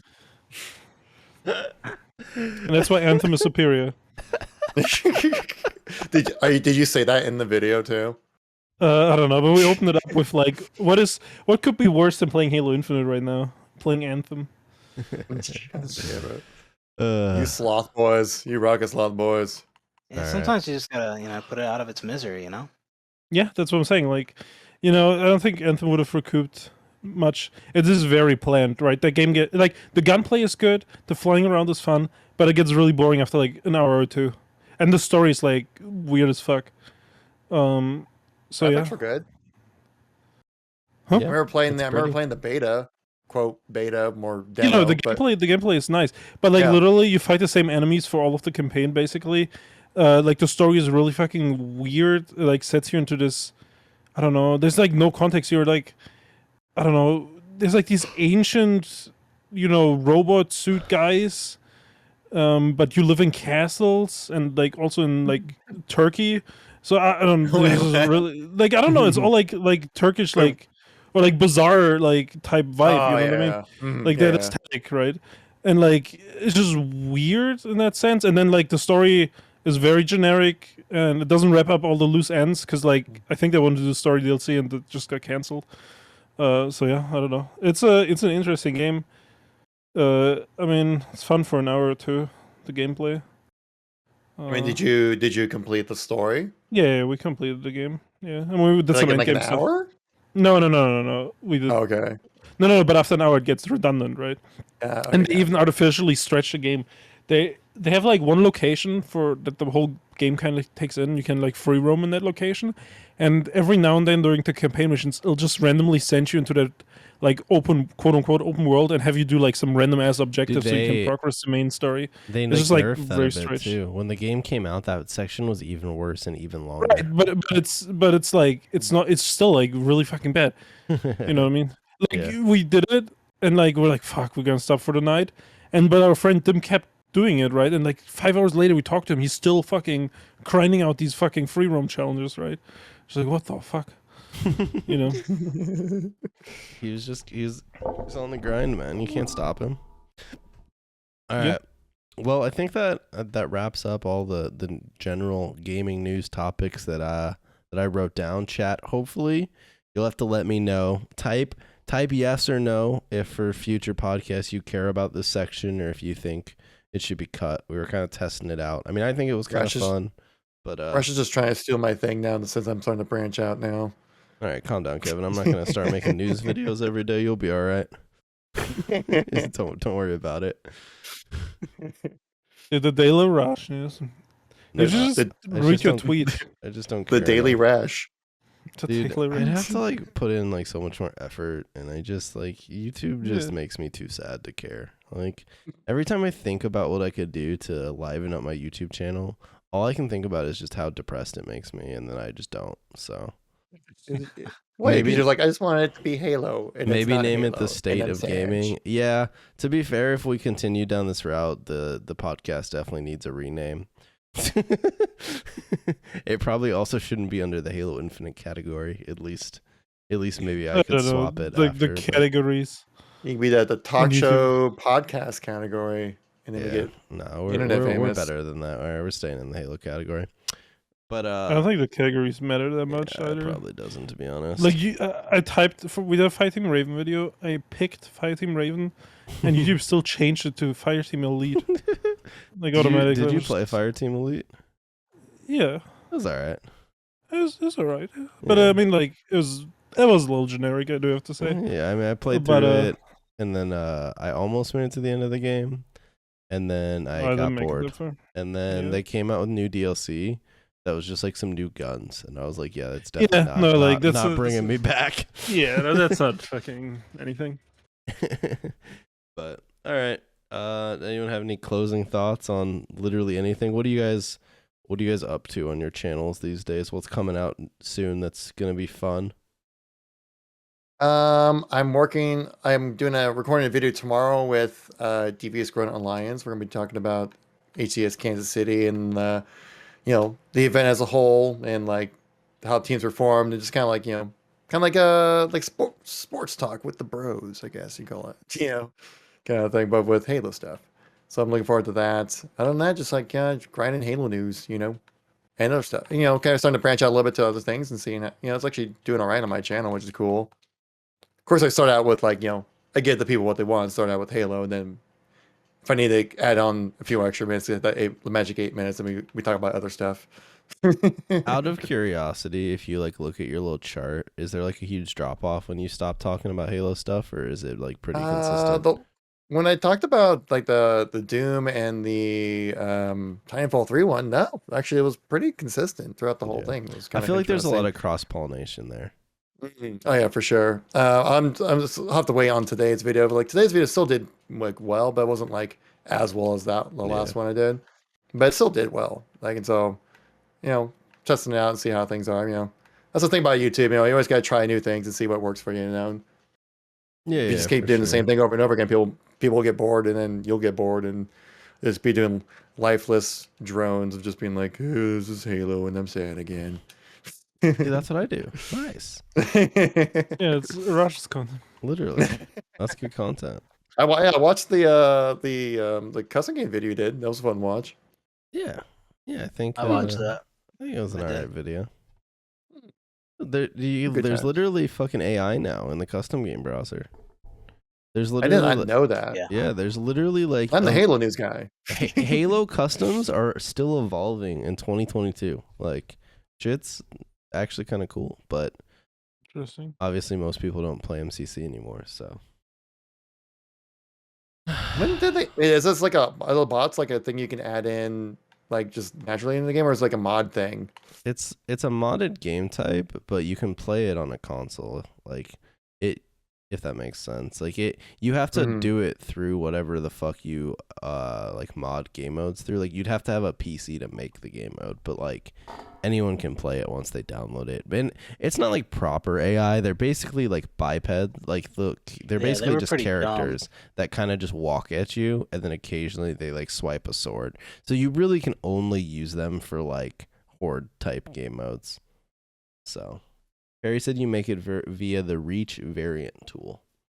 So, but I mean, for what it is, like it's pretty cool. I mean, it's not like game break or like it's not like the coolest. Like it's not like it's gonna fucking change the state of Halo Reach on the custom or like in gaming. But it's just like cool that people like are still figuring out new stuff, or at least they think it's. Are the boss least like kind of logical at least? Like no, they just kind of walk at you. Oh, yeah. Like literally, you could only use it for like zombie type game modes. Like you could. It's like me playing ranked, basically. Is what you're saying. Yeah. It's just a bunch of Kevins. They're just they're walking straight at you. Just walking in a straight line. Yeah. Shooting walls. It's great. All right, Mr. Pop Q2. What's next coming on the channel? Probably deleting it. All right, yeah, that's good. I like that idea. Mm-hmm. I've considered that one. All right, Luke. Anything cool coming up you want to tease? Skate 3 without skating. Beating Skate 3 without skating. What the Dude, I'll watch that video. It's been in the works for a while. That actually sounds pretty cool. Yeah, that actually sounds interesting. That sounds fun. All right, I watched the fuck out of that. All right. Well, I think that's going to do it for the podcast, everyone. Thanks for watching. VOD will be on YouTube. I don't know, maybe tomorrow. But it'll be titled The State of Halo and have a Halo thumbnail. So if you make it this far into the YouTube version of this, you're a trooper. And you're probably confused. Like, if you started listening to the podcast, then you like kind of spaced off for an hour and then you came back, you're probably real confused how you got here. But that's all right. So that's gonna do it for the video. Kevin, are you gonna still stream? Yeah, I'm still streaming. All right, Beast, I'm gonna give you your points back because we're gonna raid Kevin since we literally like did this with him. But you can redeem that again next time. All right, let me go grab Kevin's little stream here. But yeah, everyone, thanks again for watching. Hope you had a good time, and I'll see you all. I might actually do a stream tomorrow if I feel like it, because I want to play the new Apex season. So I might do that tomorrow. Otherwise, I'll see you guys Thursday. But it might be tomorrow. We'll see. If I can find a couple people to play ranked with me in Apex, it'll be tomorrow. So goodbye.